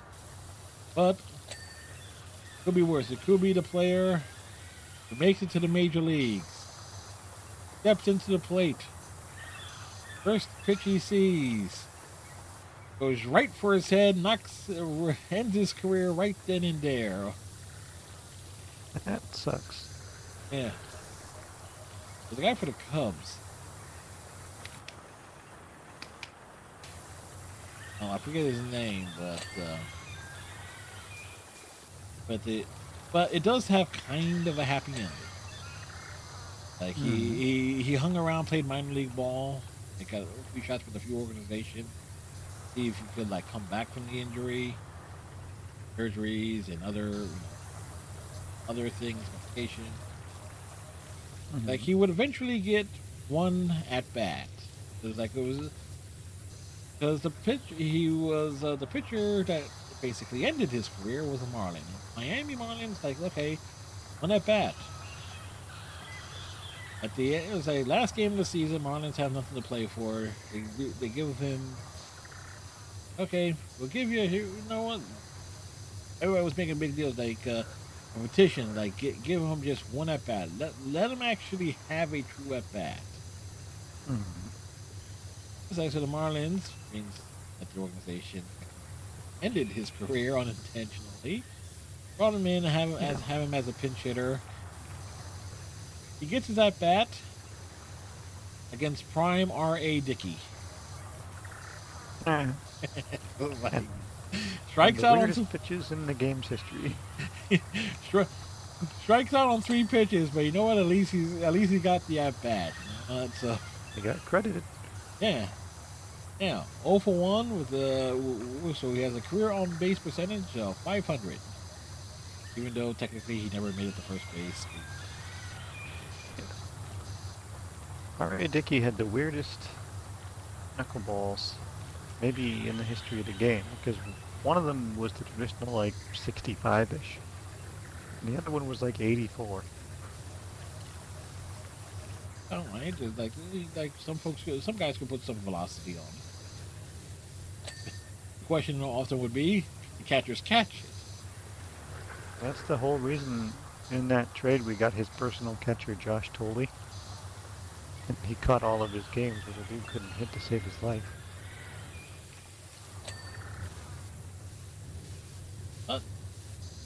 That prime R.A. Dickey.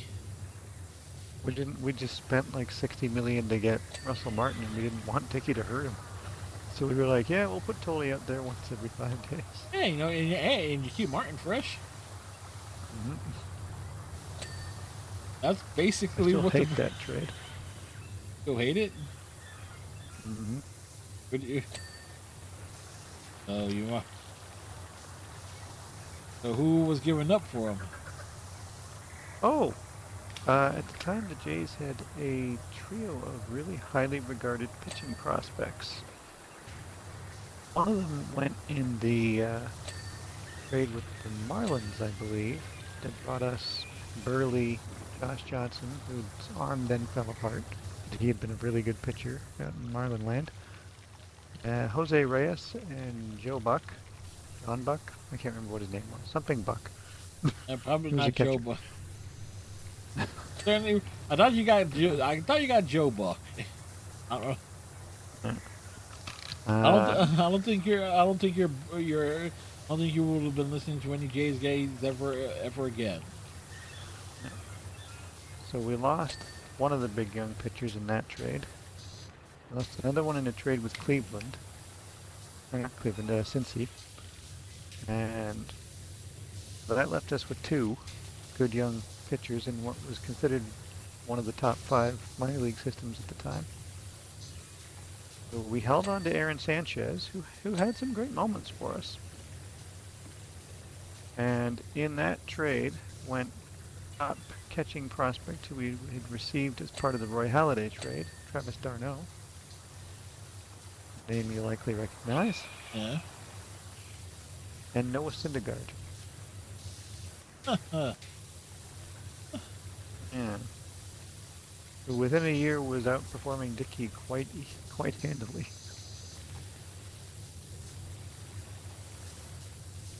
I'm trying to remember who hung around longer at the end as well, because Dickey probably hung around longer in the sense of number of years, but innings pitched, I'm not sure. In terms of consistency of their prime, I would probably give the nod to Syndergaard. It's a hard judge. Because one could say it's like four. Certainly felt like he was more of like what is it? Like a bright star for a short period of time. Yes, his arm gave out. When you're throwing 98 on the left side, at a time when no one was really doing that.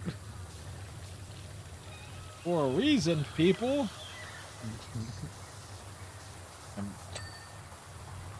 I hated that because he was the prospect I liked the most out of our pitching prospects, and we got a near 40-year-old R.A. Dickey, and it was like, oh my god.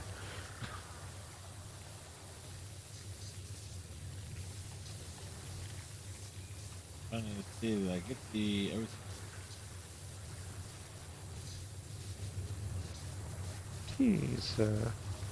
It was so odd because he started out as a first-round draft pick. Texas drafted him, and upon his medical reviews, they discovered that he didn't have a UCL in his pitching elbow. And his fastball went from like 95 to like 85 in like a 3-year period. Oh, But how the hell were you pitching 95 with no UCL? he found a way. Oh, we had Noah Syndergaard for a hot minute. Yes, you did. Spear got sad at the end. Yep. The miles per hour caught up with him. So many bullets in that gun. Yeah. Too bad. I mean, I never wished him any ill will. Just pissed me off that the Mets got all of his good years. And they didn't do anything with his good years, so there's that caveat. Yeah, that was when they had like Harvey and Nats, and I think Grom was still a young pitcher, and that was supposed to be like the forever rotation. Oops. Like, yeah, big oops. Oops, what do you mean oops? Like, oops. Miracle Mets. It's a miracle the franchise has been around that long. Mm-hmm.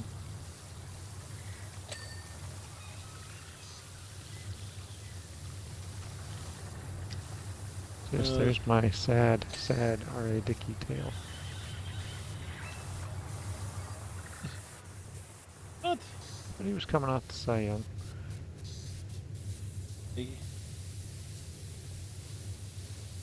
I don't know, there's been a stop for like some unique pitchers over the years. I mean, man, like what's like back-to-back years, you guys had like Roger Clemens, David Wells. Mm-hmm. And then a Things- guy who never pitched for us, Which one? Mike Soroka. Ooh, Yep. He had just won 15 games with Chicago the year before. Wells demanded a trade, so we sent him there. Soroka was quite young, and he never played a game. As a J, we discovered elbow problems almost immediately after the trade, and they were like, "Oh, what's happened since?"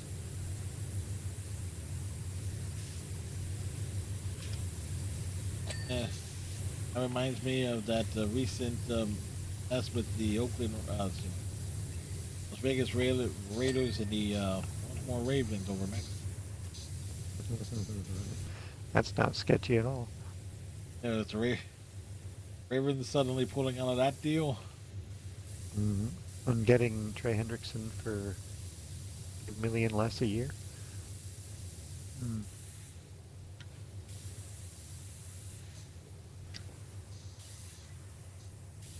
But then at the same time, one has to consider that the Oakland Raiders basically, I still say Oakland, damn it, but the Raiders had like So do I.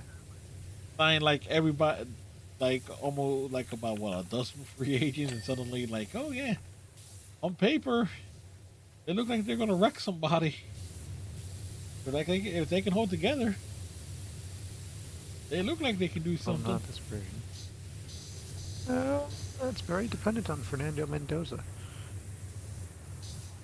Yeah, we're talking who will Oakland. be the first We're- overall we're- pick.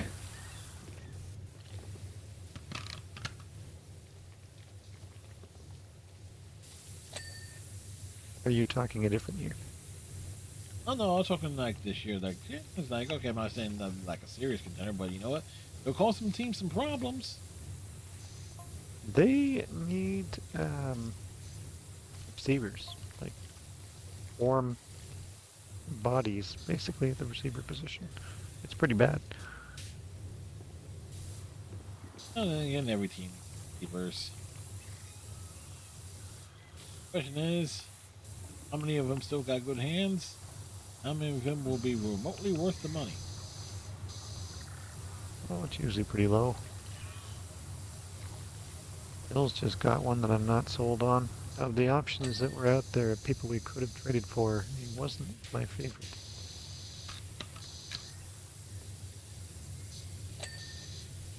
DJ Moore. Guys got that window, like the Bills got that window closing on. Sure do, eh? Like, I don't follow football as closely as it may seem, but I am smart enough to recognize a trade or signing that goes, yeah, that just screamed trying to do something before you have to start all over again. I don't hate it. Like, we have a couple of defendable receivers, but none that are dynamic. Moore has shown 2 separate occasions in his career that he can be pretty dynamic. Put him with Josh Allen, and there won't be that crazy pressure like there would have been in Carolina and Chicago, because Khalil Shakir is already in Buffalo. You've got Kincaid, you've got James Cook. There's pieces to make it so that he doesn't have to be the guy, but he could be that big piece that gives us that big catch when we need it, that we weren't getting last year. Yes, and as long as Buffalo doesn't run into Lynn or Denver Kansas. or Kansas. Yes. Should have beaten Denver. We killed ourselves in that game. So annoying. Like, yes, as long as you don't run into these particular teams in the playoffs, Buffalo has a chance. Oh, luckily those are the most likely teams to run into in the playoffs. Yeah. Of course, nobody was really factoring New England last year, so boy, did they get exposed. Yeah. Well, I didn't think they would win that game. The Seahawks defense was too strong. There was not a chance for the Seahawks to, risk it on the 1 yard line. That is a joke that will never die. Don't care if they manage to redeem themselves. 2 Patriots Super Bowls they should not have won. That one, because what the fuck are you doing? You have beast mode, one of my favorite players of all time, in Marshawn Lynch. Fucking run it, you fools. And the one against Atlanta, where they were down by 24 at the half, and they won. 27-23, baby. Hmm? I remember tuning in because I wasn't really interested in watching it because I didn't think Atlanta had a chance. And just seeing that Atlanta was up huge, and I was like, oh, cool, I don't need to watch this. I can continue doing something else with my Sunday. And you came back, and I was and like, then it's fucking tied. like they go, what the fuck happened?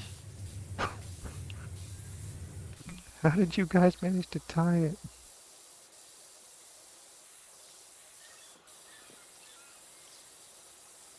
Alright. Yes, folks. We're making If progress. you think the conversations last week was random, here we go. It's just something that We like can always, sports. something that we can always say, like when all of these ones can actually. It's like, oh, if you thought that was random, I'm just grateful that I'm too young to remember the Bills back-to-back losses in the Super Bowl. Yeah. Yeah. Well, ran into the Cowboys twice. Or the Redskins. Who else was it? Like, whew. The Bills Mafia. Yeah. Why do they call it the Bill Mafia? Well, because after those Super Bowls, somebody was gonna get whacked. Hey, my buddy went down there to a game recently. But he was impressed with how into it everyone was. I was like, you really need to watch some football, man. Like, that's just football. But this is also a guy who, when he was working in Texas for a couple of weeks, they sent him to where the Cowboys play. And he was walking around and he was like, man, I don't know if you know this, but Texas, like, football is really big there. Dude, you're kidding, right? Everyone knows that. Never saw an episode of King of the Hill. Like, no, man, I don't even mean like the NFL team. I mean like the high school teams. Yes. Everyone knows this, Brandon. Everyone knows this. In Texas, there are 3 religions. Well, 4. Football is number 1 on that list. Mm-hmm. In its country and western. Then it's whatever oddly right-wing conservative bullshit that they choose to believe in. Number 4. barbecue. He was like, man, they're like their own friggin' country. Such a strange place. I was like, you loved it, didn't you? And he's like, kind of. Yeah. Oh, Brandon.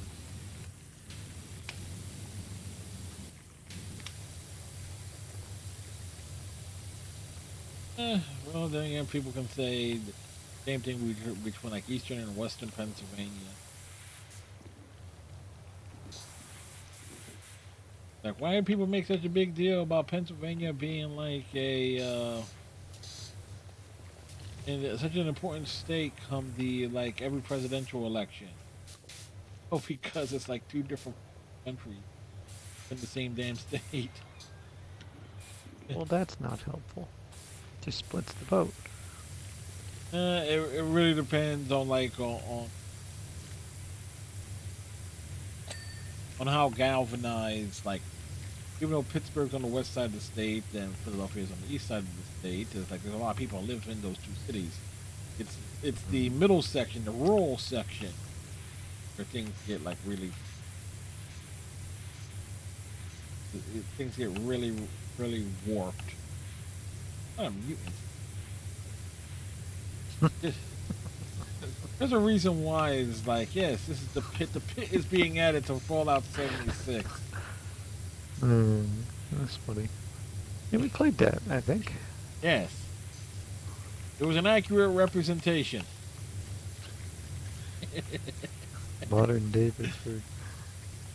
Yeah, it's like, here's the thing. That's how it actually is. Well, that's not good.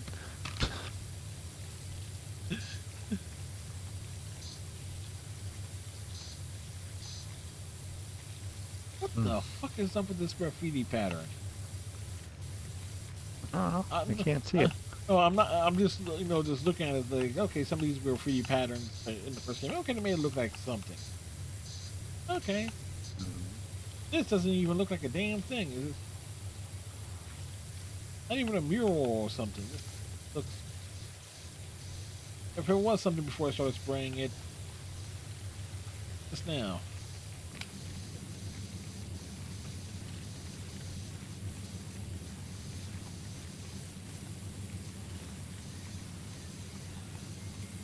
Now the big question is here, when is Gear Z Day coming out? Never. What will come out first? Gear Z Day?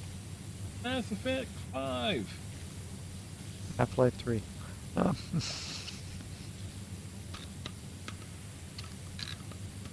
don't have a lot of faith in any of those things, honestly. I would love all of them, but I don't have a lot of faith in any of them. Oh, I've been proven wrong E-Day before. will come out first. Which one? E-Day will definitely come out first. Thank goodness Epic Games no longer, or Coalition has no issue with Epic Games. Now just the licensing of the engine.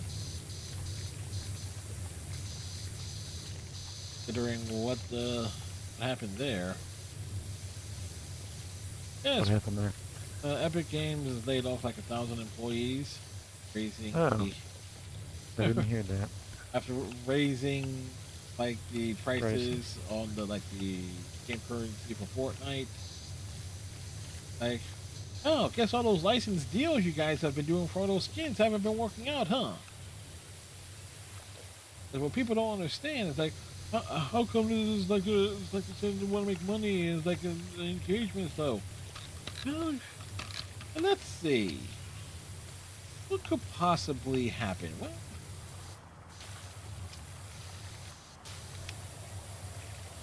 because if you're relying on nothing but licensed content for a game like that, we can't rest. Kind of, what I'm looking for. Kind of fucked. I think I played that game once, and that was because it was a request on Dante's channel that Dante, myself, and others joined this person who was in Dante's chat for their birthday and play this, and that is literally the only time I've ever played it. I played it a fair bit. There is a mode, the Survive the World mode. It's actually quite good. I mean, like, I wish there was a way to reset the progress, because I would have liked, like, after learning, okay, figuring out what I was doing wrong, I was playing. Okay, I'd like to start over. How do I do that? No way to start over. Oh shit. I felt that way with the Forza Horizon games. There's like one road that I can't figure out what I haven't driven down, and I can't find it on the map. I was like, I wish I could just start over, but it won't let you. The difference I had that too with because I know I did it for Horizon 4. I drove over every road, and it took me a while to find where it was. I can't remember if I think it's 4 that I'm missing one, and for the fucking life of me, I can't find it.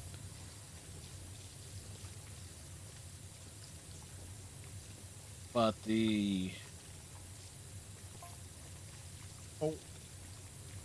there is an important factor when it comes to like games. Yes, you have the licensed content, but you can't just rely on that to draw people. Like, you draw people in to play it, just as like, oh, I can play as this character. Like, oh, neat. But I got a skin. But if the gameplay itself, I'll take Call of Duty. I like They got Overwatch. all kinds of skins now. Overwatch, they have a lot of skins and stuff, but they don't like paint. Like, it's basically almost like the characters are cosplaying. You're not playing as the character. You are still using the character. Like, you're not playing as the licensed character. They treat the skins as like, okay, these are just costumes. But they are not changing the personality or giving of like whoever character is. Like, they make a whole point that their original characters are still priority. Fortnite, granted, they don't have. Although I would say Fortnite does not have original characters, but they technically do. Again, you only people who've actually played the Save the World mode who actually know that. They're actually likable characters. Well, that alone is a surprise. And I think they recently made that mode free to play because because that was supposed to be like the driving force of the game. Like, the battle royale stuff was supposed to be free. So like, you paid for like the game for, and this is why I got it. It's like, okay, let me pay for the games. This way, it's like, have you get the Save the World stuff. Like, okay, because that looked cool. Because it actually gave some justification for all the damn building stuff. Like, why do you call it Fortnite? Oh, there's a mode you actually build your own fort and you set up defenses. You go on missions, get resources, kind of like Fallout. Occasionally, you have hordes and stuff attacking your base. You have to make repairs, make progress. I didn't know if it had something to do with 2 weeks. Yeah, I literally had no idea what you do in it, so I was like, oh, Fortnite, so 2 weeks. So it must be a timed thing. You know, because you got that one game, what was it, 7 Days to Die or something? Yeah. A similar concept, but These eggs are really annoying to clean. yeah, I discovered like some stuff, and it's like when the soap won't figure. There's just a lot of crevices in these damn things. Anyway, we got 75% done, or 73. Yeah, we're getting there. It's a slow roll. It's a big one. Next one is going to be fun. It's the planetarium. The planetarium? Yes. There's no T. It's planetarium. Planetarium. It's just like an old South Park thing. We go to the planetarium. Like, yeah, you mean planetarium? No, it says planet. It says planetarium. Planetarium.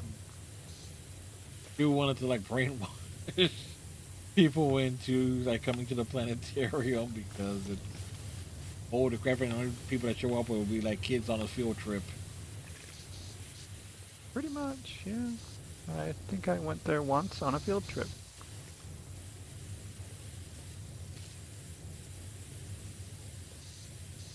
So bless whoever the bus drivers were on those things in retrospect, because a lot of kids on a bus to a planetarium. But it's a museum in general. I will say this. I like like the museum. Like We have a going- good museum. like the Ben Franklin Institute over in Philadelphia. It was like that was always like elementary school. That was always like the one. There was like two big school trips that like everybody always looked forward to. I mean, going to the Franklin Institute, and then going to the Philadelphia Zoo. One was in the fall. One was in the spring. Yes. I'm trying to remember if our school ever went to the zoo. I don't think we did. And the zoo's way closer than the friggin' museum. We're talking like a good 30 plus minutes of driving closer. Probably a weather factor. That too. It's outdoors. Yeah. Because I do know there was like they had a particularly rainy year, and so like the zoo trip kept getting postponed. Yeah, that's sensible.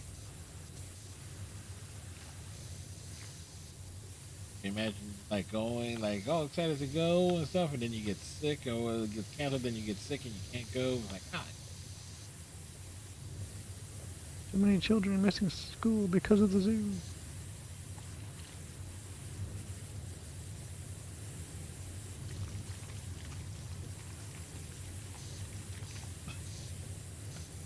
It was like I was trying to think of the other place. We have a place. There was a couple of amusement parks on there's Bonnie Park and Wild Their Kingdom over and Clementon Park here in New Jersey. Wild Water Kingdom. I think we had one of those. Like some folks folks old enough to remember on Nickelodeon and whatnot with the show Wild and Crazy Kids. They actually filmed like a number of episodes there. Like they actually themed a lot of stuff around like the water slides and stuff. It just makes you want to go. In my case, even though I was never a fan of the water slide concept, I was like actually going on them, but you know. Never been on one. They are. Not for me. They're an experience. It's been decades.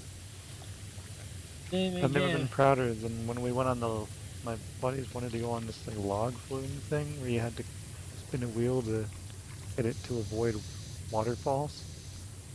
Yeah. And they were like, "Come on, man, let's go." It's like, no. We're like, "What do you mean no?"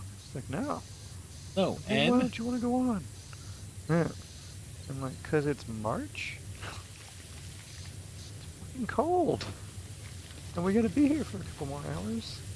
They're like, no, it'll be fine. I'm like, no, I'm not going. So I watched them go straight into 2 waterfalls, and then afterward they were like, "Oh, we're so cold." told you. Yeah, dumbasses. No world that I was getting on that thing. It was like the what was it, log rides stuff, like going up and down. And like little splash stuff. That was always fun. The lazy rivers.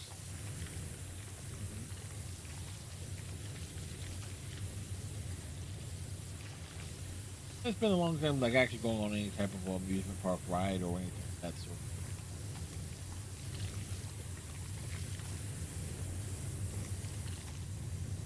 We did it was like a band trip. We went to Canada's Wonderland, which is like the biggest railway, what is it called? Roller coaster park certainly in Ontario, might be in Canada. And my buddies, all you had to do was perform one song, and then you could go on the rides all day. Hell of a deal. We were like, sweet. We performed our one song, and then that was the first rides my buddies went on, and they were just uncomfortable and unhappy the rest of the time we were there.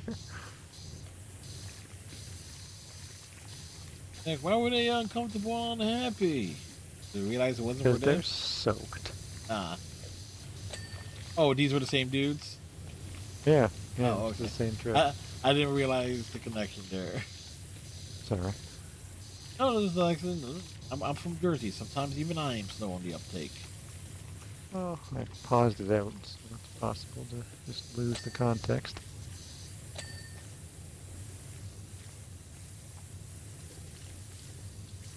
I mean, nooks and crannies. And that's just nooks and crannies. It's like some of this grime on it is just so damn heavy. It's coming off easy for me. It's just finding the angle to get it. I'm taking the approach of, okay, let me make the major dents. Can salute that.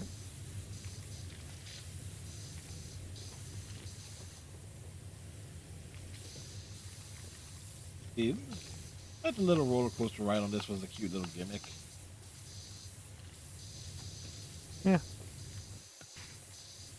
It says like the Tomb Raider one is kind of funny in the old one. It's like you can find golden gnomes hidden in like Laura's around Laura's property. Like, Laura, you have some explaining to do. Where did you get these gnomes? Why are She's they an aristocrat. Her family just owned them, Passed down from generation to generation. I was disappointed though. It's like, come on, wait a second. Why wasn't there one for like do a power washing of this freezer? But where the butler, everybody at least once locked the butler in. Mm-hmm. That's the first thing that came to mind when I saw it. Like, wait a second.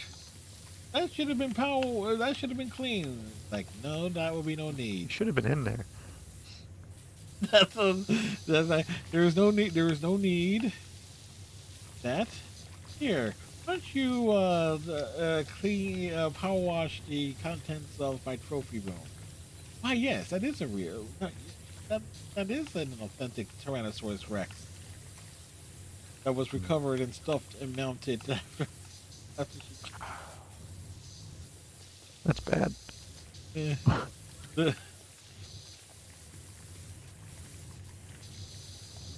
Ain't the ass thing to Glad I clean. never played the old ones. What, the original Tomb Raiders? I don't know. It's like because they were basically like almost to some degree pirates of ink controls. I played those games with a mouse and keyboard. Very difficult. My cousin had them, but that's as close as I ever got to seeing them.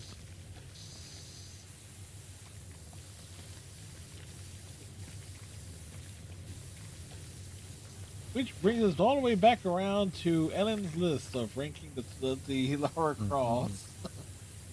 It all comes back around, people.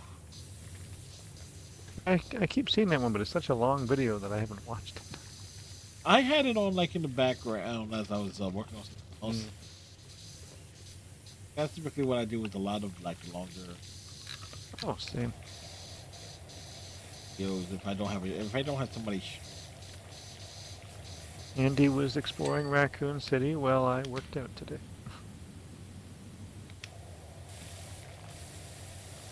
Just take me back to Raccoon City.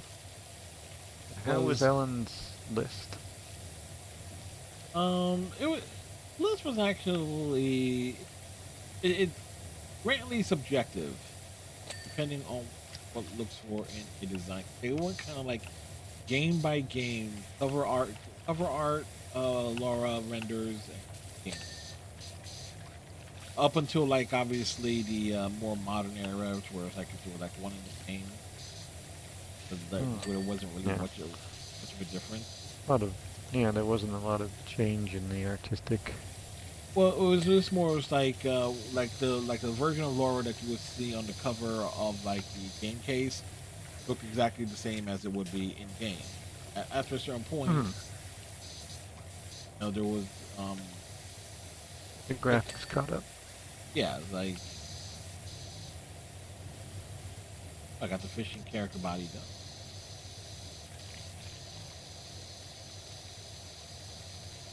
They really went all in. It's like not just the game Laura's, but also like the different advertisements that we're seeing over the years. A lot of like the vendors that we use for like magazine covers. The live action Laura's, like the models who was like the official models and likenesses. I was, in my dying breath, I would still say to Angelina Jolie, yes, they casted her because she had big tits, but I was there to say there was nothing else about Angela Jolie's physical appearance or stature. Says, yes, that's Laura Croft. I get no. No. Not sure who else would have played it part, but Alicia Vikander has played it, and the story wasn't great. yes. But that was the newer one. Newer Yes, film. Walton Goggins. That's the bad guy. Then you have I said they went kind of like all in. Okay, I can appreciate the thoroughness of it. It'll be almost like the equivalent of trying to rate all of the appearances. I was trying to think of somebody as relates. Rate all of the different appearances of Chris Redfield in terms of how he's presented. Like, Well, let's see. You have to go the original. Like you go back up to the original. You have to include the original cheesy FMV version. Plus the original. That's why I'm so kind to the voice acting in this, because it's like we've come a long way. But yeah, Chris in one, and then the one remake, and then he's also in Cold Veronica. He's on Cold Veronica. Then he's also he was in 5, 6, 7, and 8. And that's also and that's not and that's just excluding, because I think he appears in the live action films. So have to include his look and appearance of that. That was bad. As Wentworth Miller from Prison Break. I was saying Wentworth Miller is like you. Oh, he has this great line in what was it? It was live action DC Heroes as Captain Cold. It was like 3 rules of planning. Like make the plan.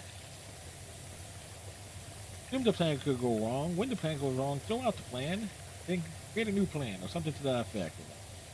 And all sensible things. But there's also a bunch of a bunch of games that came out on the Nintendo DS that were also kind of like Gaiden or whatever. Not that. Like these were games that were kind of made like the original Resident Evils, like 1, 2, and 3. It was like they were retold in a way, or redone in a way, where it's like where it's both stories happening at the same time. So it's like Resident Evil 1, if Chris and Gil were not separated, or it's like And this is where I was it's like, okay, you want to remake Resident Evils 1, 2, and 3? It's like, yes, we'll have the separate campaigns and everything. Okay, fine. Y'all do realize those could have been like a great co-op experience too, right? Because the proof of concept is there, and not just with 5 and 6. Well, Zero was the original crack at it. Yeah, it was the original intended version of it, but you know there were limitations with what could be done. They want to piss people off in one game. No, there was limitations with what could be done with the N64 because it was intended for first. Then, and by the time it was like, okay, get it done for the GameCube. Like, okay, we're gonna have to scrap some stuff to get this thing out. But at that point, it was kind of like it came out at a rough time where it was like, yeah, there was a bit of Resident Evil oversaturation. Because they released. There's only been like 30 titles. No, at that point, because 4 would have been released. No, it was like it was 1. The HD remake of 1 would have came out on first, then 4 and 10 or some or I forget the order. There was something. Or I may have got that order kind of mixed up. It was like there was like a very short amount of time that the Resident Evil games came out in.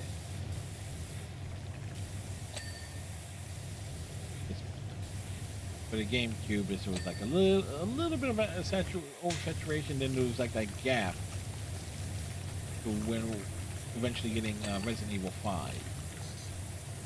They were also starting to get to the point that Assassin's Creed and Call of Duty got to, where it was like, Jesus Christ, boys, the quality of these things are going down. It's nice that we get one every year or two, but we maybe put a little more time in between.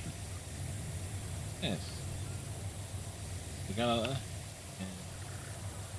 Certainly. You know me, it's like I enjoyed 6, but I will admit that there are aspects of it that I've certainly felt that was a little bit rushed because obviously there were some ambitions there.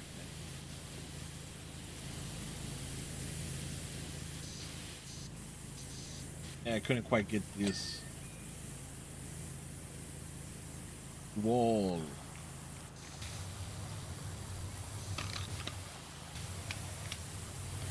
Okay. You made. I shall begin on the roof. Game's really giving us some long ones. Dang, you did all these solo. Mm-hmm. Gotta make you one. Gotta make you one that's like, ooh boy. They knew they were long. But how long were they? Very. Gander, give or take twice as long as it's taking you and I together.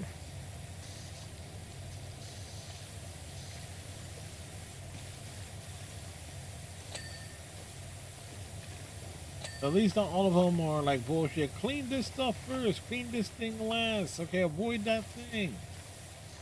Next mission. And do the planets in the order and only the planets, not their pedestals or signs. Starting with the sun and working your way out from Mercury and so on and so on and so on.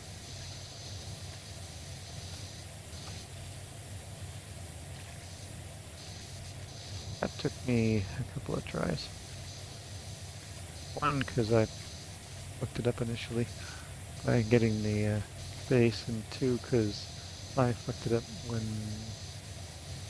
I believe the Earth one has an interior and you're not supposed to clean it. Only the exterior. Yeah, there is one like that in the first game off of one of the DLCs.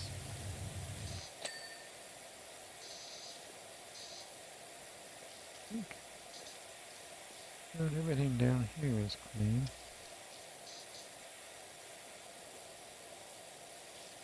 Yeah, but it was like we were pretty thorough in that regard. Yeah.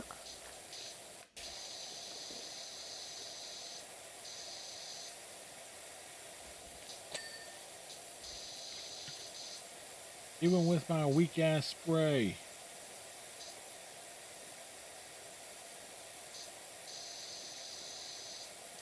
Let's business as usual this week for the rest of the streams, folks.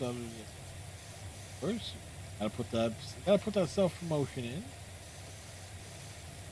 Those lurking, like Life is Strange reunion tomorrow, Senran Kagura on Friday, Sonic Racing Chronicles with a bit of Overwatch Saturday. Upcoming thing.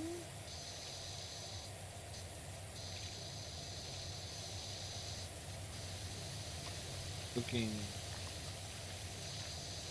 and I still have been trying to get used to the PlayStation 5 controller, and that damn thing is heavy. You don't like the PlayStation controller?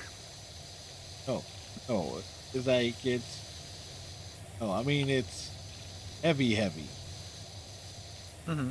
Yeah, I've never liked the DualShock.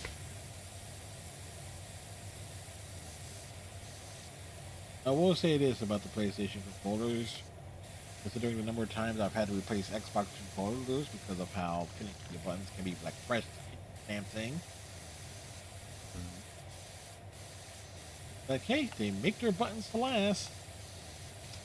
Yeah, with the thumbsticks and triggers on the PS ones, I always find clunky. Happens them. Oh, just remember, for numerous years, they kind of had like the triggers and stuff and the bumpers controls for many games reversed. Mm-hmm. I tried playing Saints Row the third on the PlayStation 3. And I was like, wait a second, wow. It was like the trigger for actually, firing the weapons is the bumper. It's like, wait a second, that does not make sense. There is something very, very wrong with that. The placement just always feels weird. And same with the bumpers themselves, or the sticks themselves. That being like towards like the center. Mm-hmm. Or the Xbox, the Xbox you have like one thumbstick a bit higher than the other, opposite states, for different things. It's more ergonomically designed. Designed for you to like prioritize the button presses.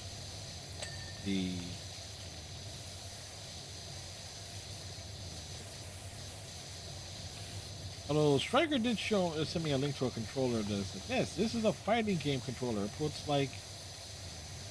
has like a 6-button layout for like where the face buttons are. But it removes the right analog stick. Okay, so you can't really use this. You can't really use this controller with anything else but certain types of fighting games. That's a good use of money. Well, I have seen like there is a market for such controllers if you're a fighting game. Oh yeah. And you're wanting something with a bit more of an arcade feel, and if you want to like customize the controls a lot better, especially if you could program a controller to do certain button presses, be triggered by certain things, and pressing in on the analog sticks for the L3, R3 buttons. It's not always ideal. I know I hate it. Hey, just press in on the analog stick. That's how you do it. It's like, how stupid that sounds. Either get a controller where those buttons are there naturally, or don't use that at all. Like the current Xbox controller I have, it does have like two like panel buttons on the back. I have never used them for anything, but they say the option is there.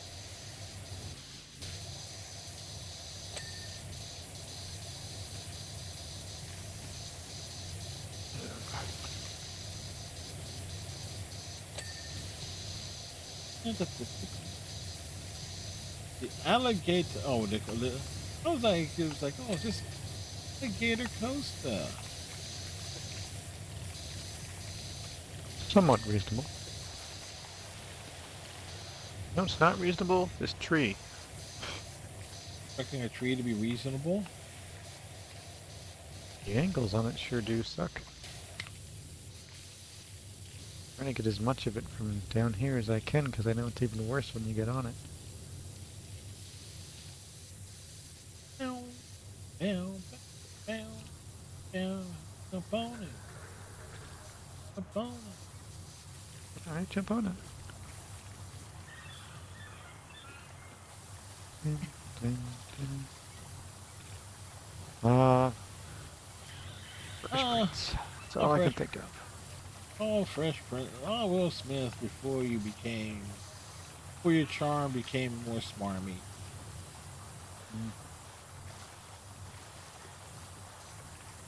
And Alfonso Ribeiro, before you became the living embodiment of Carlton Banks. You know, at least he's still out there making money and not slapping people, as far as we know.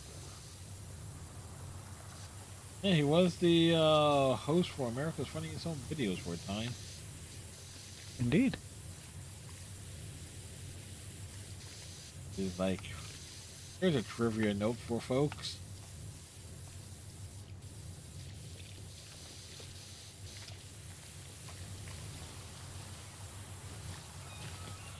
I was actually surprised that show actually got a reprise.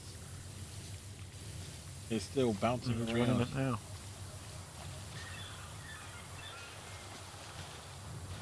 Okay, for the folks who are conducting graffiti on the rides in this theme park, how the hell are you getting up here? These are some determined graffiti artists. Yes, I get it. It's aliens.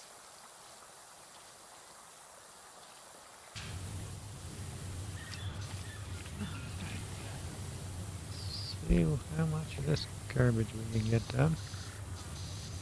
And we're guess gonna get it's- this one done tonight. I fell.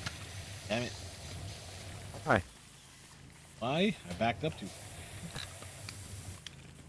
Not a good reason.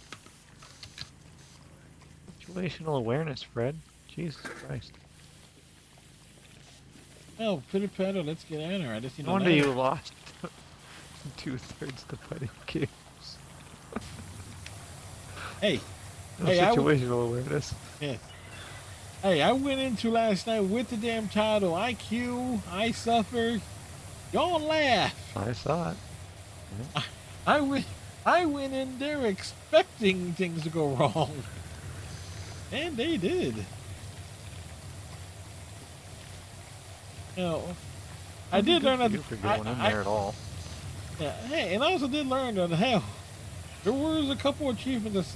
There's not many achievements associated with online play with that game. Yeah, I guess more. And the fact that 2 of them were diamond achievements, one was like successfully taunt without being interrupted, and the other one is just play 5 sets. Like, kind of shows the show why, in comparison to like Street Fighter 6, which I think predated it by like a year.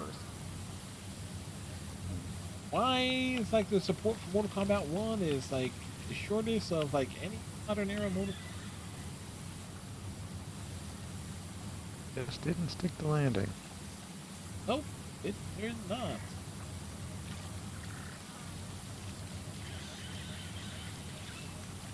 Like, because one could tell, it's like they had ideas for it. It's like there were potentially going to be characters added to it that I would have been excited to see.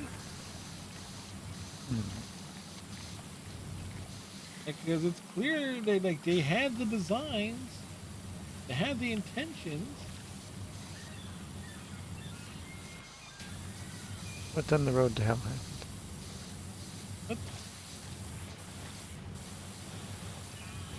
But they made the cardinal mistake. They made it 2 different previous.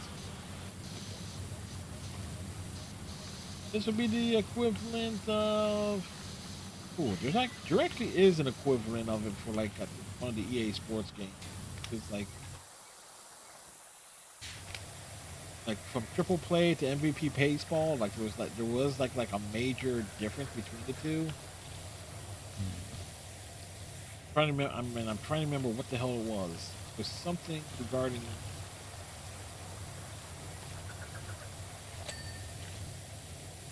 It was something about the mechanics about the first MVP baseball, like 2004. That was made it very different from like the triple play game from iPhone. Or what it was. Like, ooh, I don't like this. I like the triple play series. I knew I had one of those once upon a time. That's how I knew who Buck Martinez was. Huh. Well, he had a great delivery out there. Oh, I gotta drive. Get up, ball, get it. I think they had him as the color commentator. Okay. That's what he was for Toronto. Play-by-play? Oh, color commentator. Yeah. Give Dan Shulman to bore us with stats that nobody gives a damn about. Or, you know, anyone who's watched baseball more than 5 times already understands. And what was it? I know it's like the ESPN baseball, but that it's the immediate predecessor. Like John Miller, like voice of the Dodger, but also ESPN baseball. I think I got a thing. But also, but they had like Rex Hutler, play-by-play, Joe Morgan, like on the, or at least the commentary side. Ones I played as a kid were like hardball and I played the hardball game. Universal. I played the hardball games. So I was like, I still have the manual for Hardball 5. Yeah, I had that one.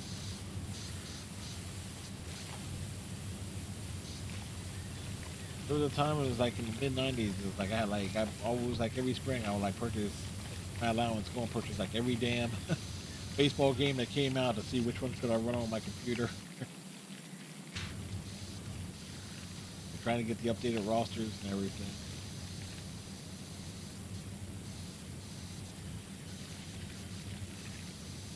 I would always try to make trades, but it was like a weird system in that game. As opposed to the Plus, I franchise. just didn't know the players well enough at the time. Or like your NHL fantasy, not fantasy, the franchise mode. Everybody wants to sign for like a max value contract. It's like, yeah, no. A story you've told. Mm-hmm. Multiple times, I'm sure. Yeah. Enough times we reference using it as callback. Like when was it first mentioned? But that's why I like games like Baseball Mogul for a long time. Like simplicity. It's like, okay, you're running the franchise, you play the manager, you play as the manager, but the whole thing is running the team. I like the big thing. Yeah. Kind of my preference.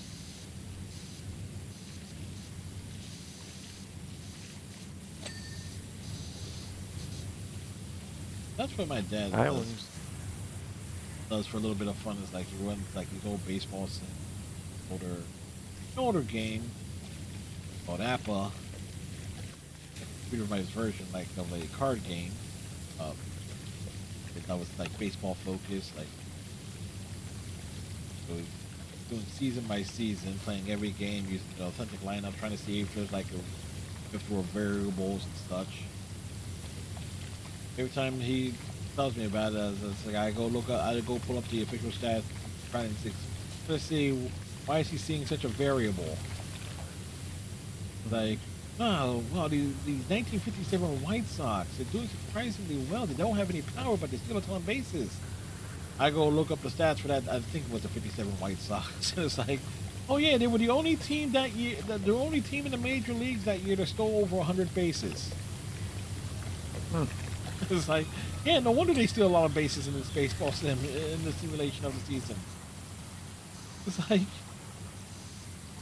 like, that's what they did. They were on base kings. No, they hit it like league average that year, like 260. So I was like, well, if they get on base, they're going to be in scoring position. It's like, if you get.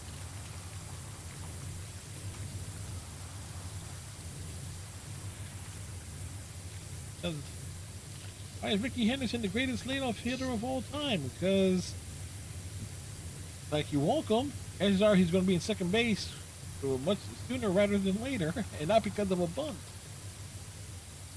Damn double walks.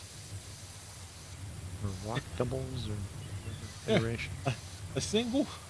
Oh, a single? Oh, yeah. That's just a single. That basically would be a double. He just got a single, chances are he's going to steal.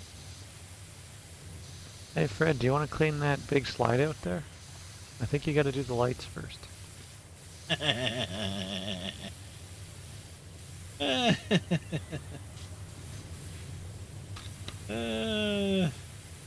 Helter Skelter. Yeah, I remember it.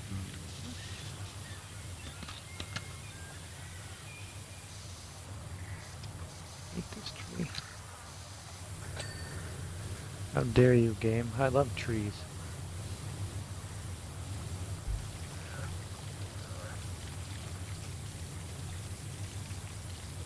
Yes. It was treetastic.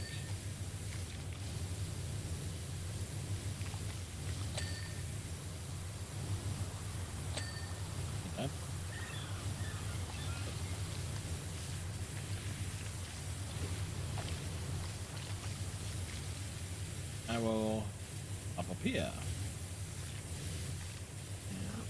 We're getting there.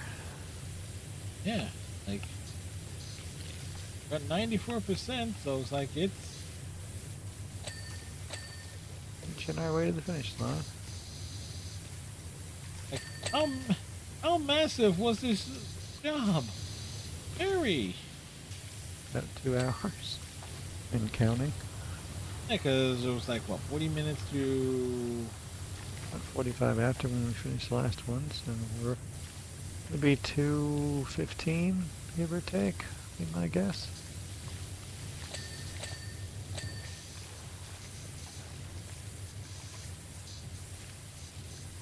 I don't fall off this edge again. This particular edge is trying to get these letters. 3, 2, 1. You've said it out loud now.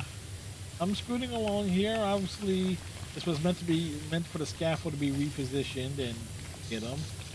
To be fair, I never used the scaffold when I did it. Yes. I don't even think I noticed it. Who would? It's like, use the scaffold? No, this is a puzzle. It's like, we can't use the obvious tools. I'm very stubborn about that in this. I want to try and do it without on every single one of these. Yeah, then you get the recap of it. It's like, and how silly it looks. I think it's perfect. It's like victory.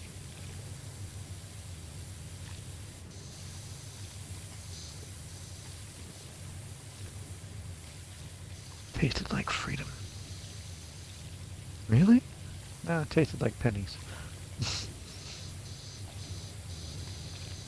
Oh boy.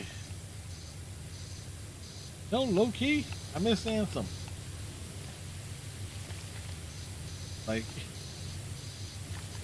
This game pissing you off?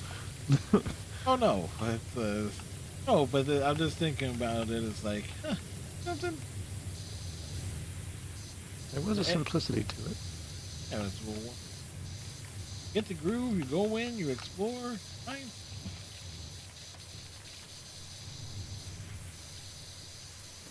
Yeah, I wish I'd had a little more time to try and get some of the other achievements. Did pretty good, all things considered. Yeah, like if you had the yeah, but I did eventually fell. Yeah. But let me just grab this ladder and reposition. I'm trying to do the front of that upper area. Yeah, go for it. Okay, game, you're gonna let me move this ladder where the hell I want to this time.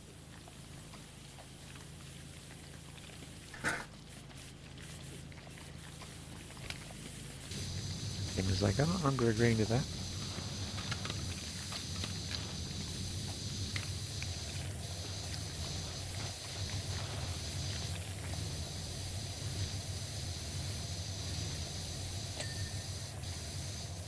You will let me do what I want, game. Relax, Cartman. This isn't the stick of truth. It's like that and the fractured butthole. Good, very good game. Mm-hmm. They Too were bad. better than they had any right to be. Yeah, the writing was there. Like the gameplay was easy to. Last bit of that was up. Mm-hmm.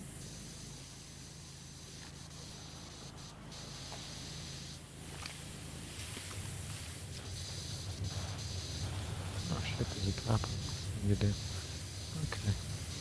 At the top of the umbrella. Umbrella. Yeah, I get it sometime up on the.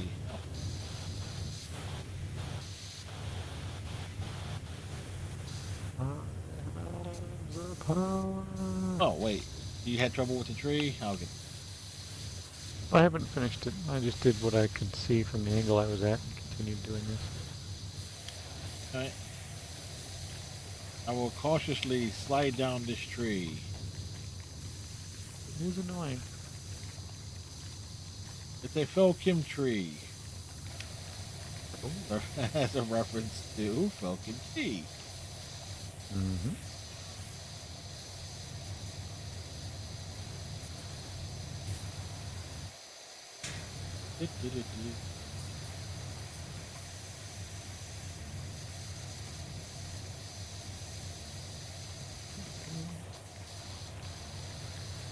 Get the tree done.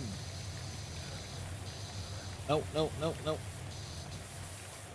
Well, Okay. Fell, but not in a way I would have. Not in a bad. Oh, fell, but not in the way I was fearing. screwed.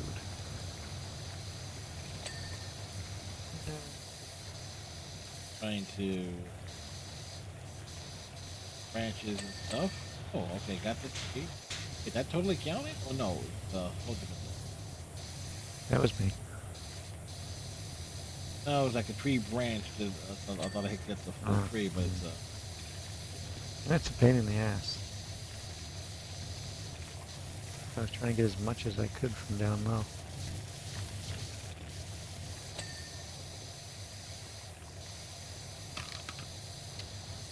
Tree, make me want to drink.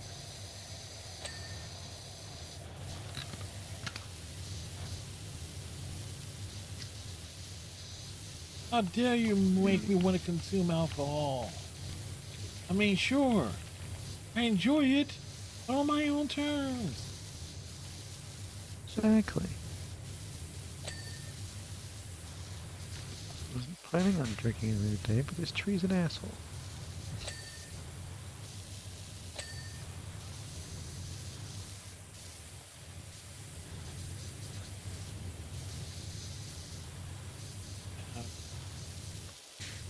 Damn it.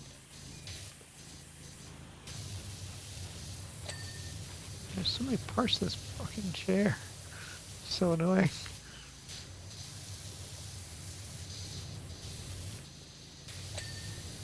Egg is done. Well done.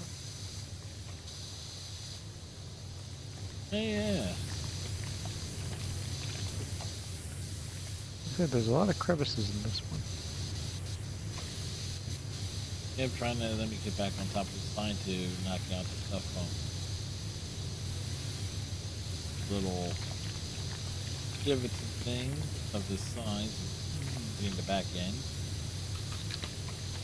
Yeah, I am. Yes, you're hitting the back end. By request. Big question is, if there's a pool chair up here, like, who the hell's coming up here? Who the hell's even seeing it? Oh, there's that damn pain in the ass Ferris wheel.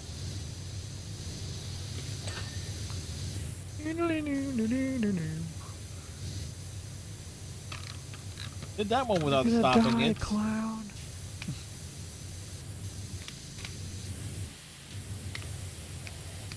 Getting how to switch the sprayer.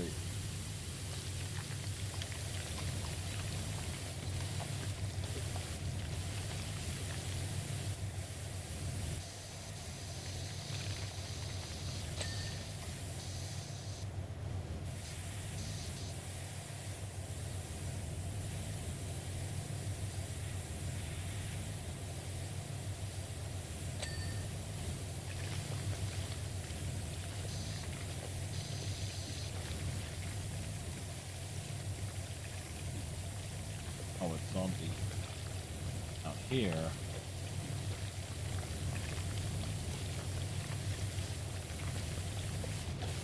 Oof.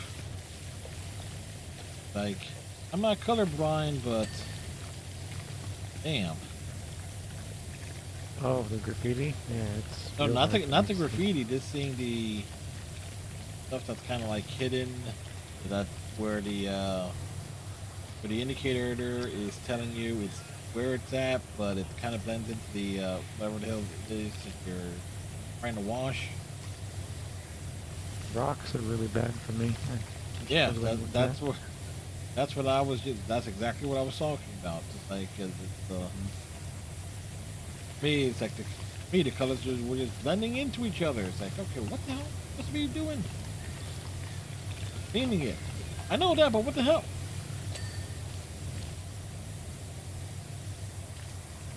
Yeah,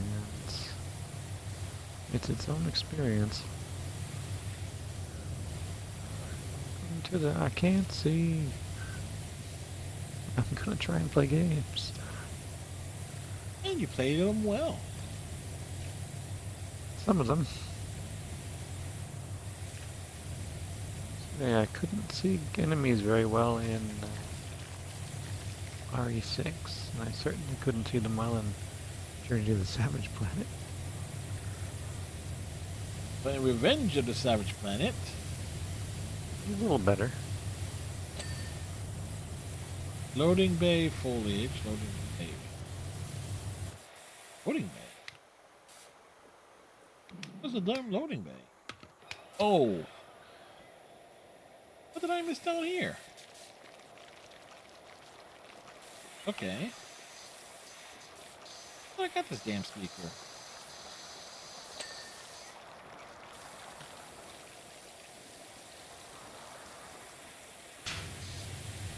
To the crevices! Oh, and foliage. Oh, what?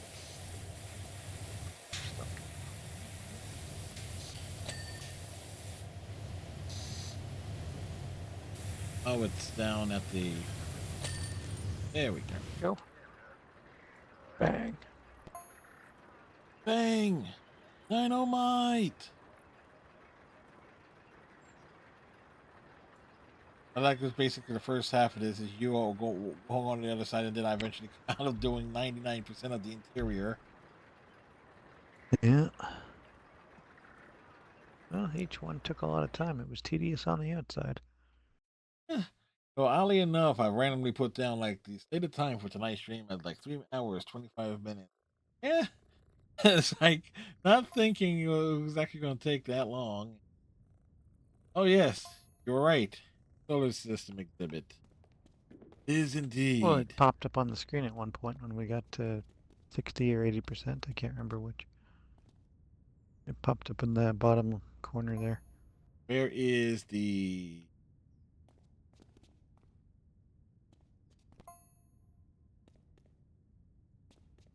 Rock climb?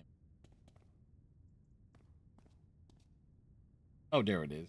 Little gator thing. Oh, Jesus, that's tiny. Oh, and And your board's filling up. Yes, pictures of the cats everywhere. Yeah. On the dog car.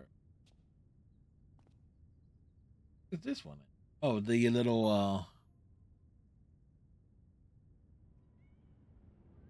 like I would like to see a better close up of these pictures, please. Oh, and the little temple mural stuff down here. Like it's a conspiracy, man.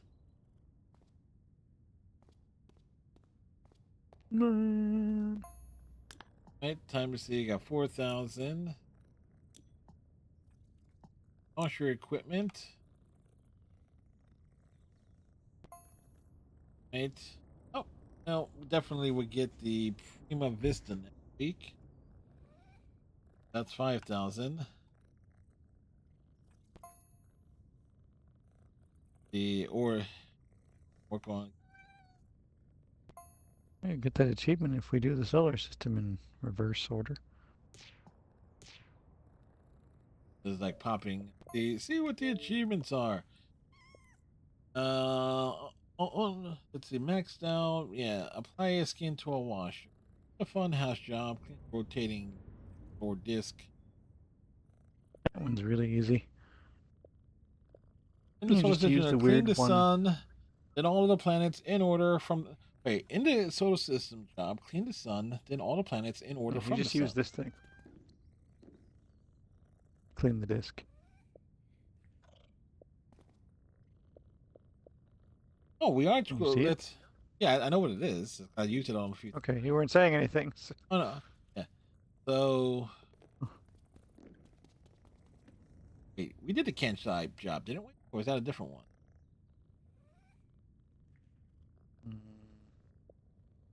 Probably a different one. I don't know. The funhouse job hit all the giant piano keys in order from low to high. Yeah, there's two in the funhouse. Cam house job cleaned the lanterns first using only the red nozzle. Yeah, Complete any job using only the Prime Vista triple tip. Okay, that is in this game. Mm-hmm. Now But floats. those ones you'll get to Floats later. clean the mouse the last. Yeah, that's the second to last one, I believe. Traffic job cleaned the owl first. So if I'm looking at this right, solar system, shopping mall, on floats. One house.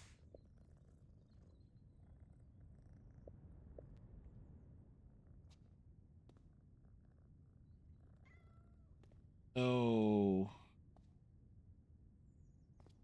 there was one like the early one. Shooting gallery, farm, teapot, circle, deco, interior. Okay, campsite.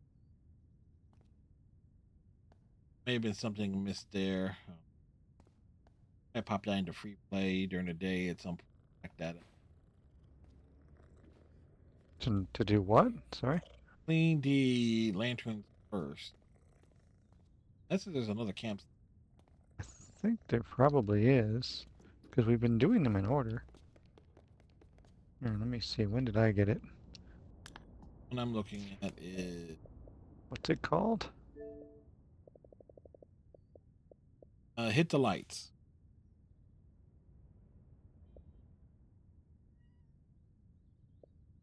You didn't get that one? It was after the teapot job. Huh. Oh well. Yeah, so... Yeah, that's one we can go back and do anytime if you want. Yeah, probably do that right now.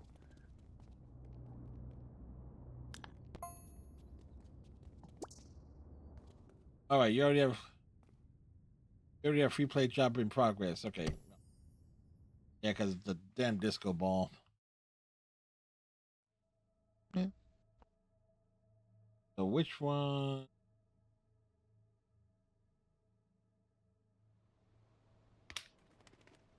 Need to find the lights. That's One right there. you You gotta use the red nozzle. Yeah, clean the lanterns. There's one right in front of me.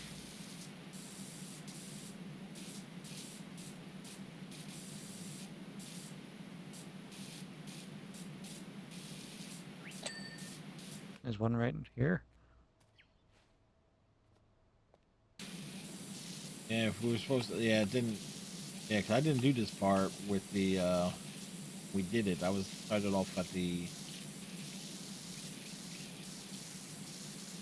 Oh, it is. It is I at the. guess we just missed that one. It is at the bottom of the achievement list too. So that's Weird. I guess we just missed it. oh, it's at the bottom of the list. It's like, yeah, what are you thinking? Put the achievements in the order in which you want them done. No, you'll go back and do them. It's funny because I was reviewing it by which ones I had done when. You say you And did it after the T-pop job, but it's like. Yeah, I think you had started looking them up and I just stopped double checking. There it is. There we Hit go. the lights.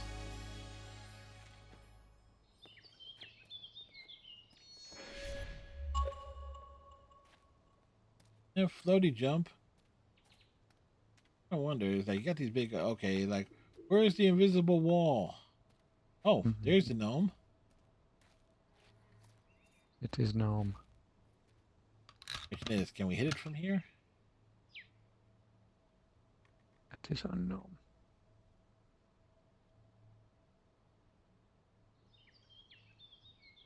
The fine aim.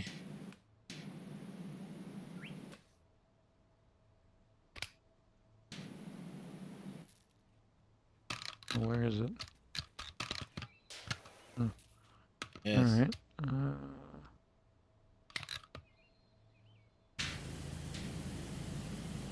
Up.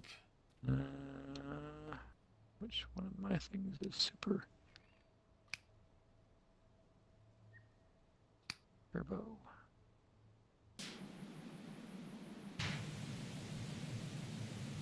It would seem not.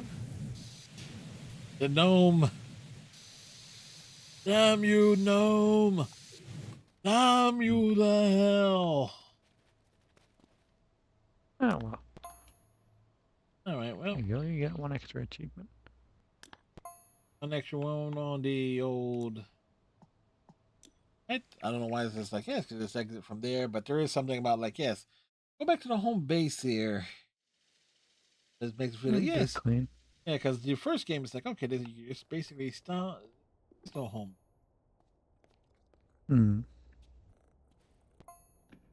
You starting your home screen garage photo.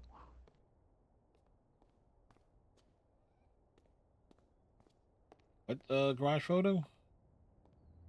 That like the background is like a garage, but you're not actually in a garage.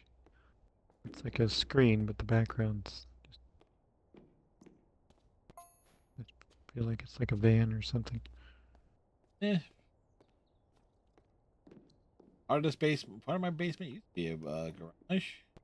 Everything basically anything about like 5 feet left. All right, so we good progress there as we continue to work our way through PowerWash Simulator 2. And if it was certainly, it's like, when will we move on to something else? What will happen after it's done? Well, Resident Evil 5, the reverse run. You as Chris, me as Sheva. Whoa. Boulder punching asshole.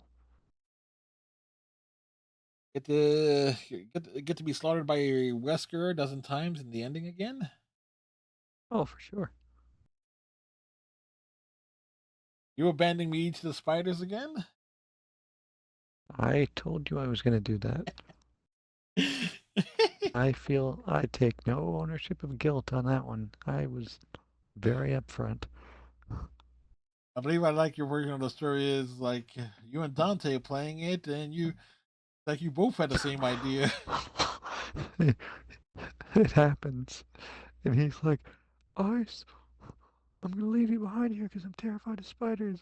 And he's like, and then you just hear him go, you're already in front of me. And I'm like, yeah, I'm fucking scared of them too. Like we both had the same idea. Speaking Like, of you didn't Dante, have he to does tell have me, man. a. I'm already doing that.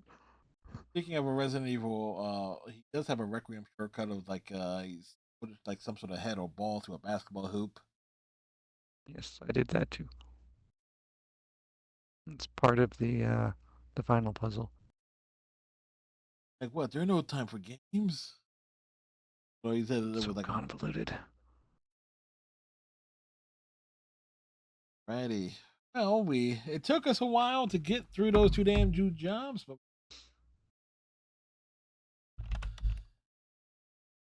like they certainly lengthened the gameplay out here.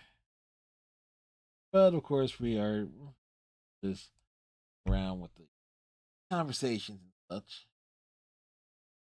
Oh, you have to. Excuse me. Have a great rest of your night, sir. See you tomorrow. You too. Sleep well. You do the Enjoy. same. Stay safe. It won't. Well, uh, temperatures are dropping down here, so I'm guessing. Yeah, it's gonna be 0 degrees on the day I go to see the Jays. So. Yeah, it's like they're Ooh. expecting temperature drops on Friday, so enjoy. No, enjoy the game. I hope so. May the Jays be Should be fun. victorious. Indeed. May the beer not be warm. I'll probably only have the one. It's so expensive now. I catch you Sleep next. well and go Phils. There. Night. Alrighty, as we get that going. It's like tomorrow night, folks. So again, oh boy, hair is all over the place. Evening. Tomorrow night we got Resident Evil. Oh, excuse me, not Resident Evil. Life is Strange reunion.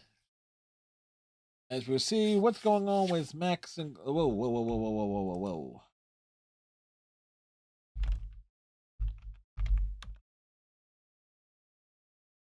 We're gonna so Life is Strange reunion tomorrow night. Friday Santa Recagua Estival versus. And then Saturday, Sonic Racing Transfer. Why did I turn off the console? Because I got to get the screenshots for the Sonic for the Mega Man event.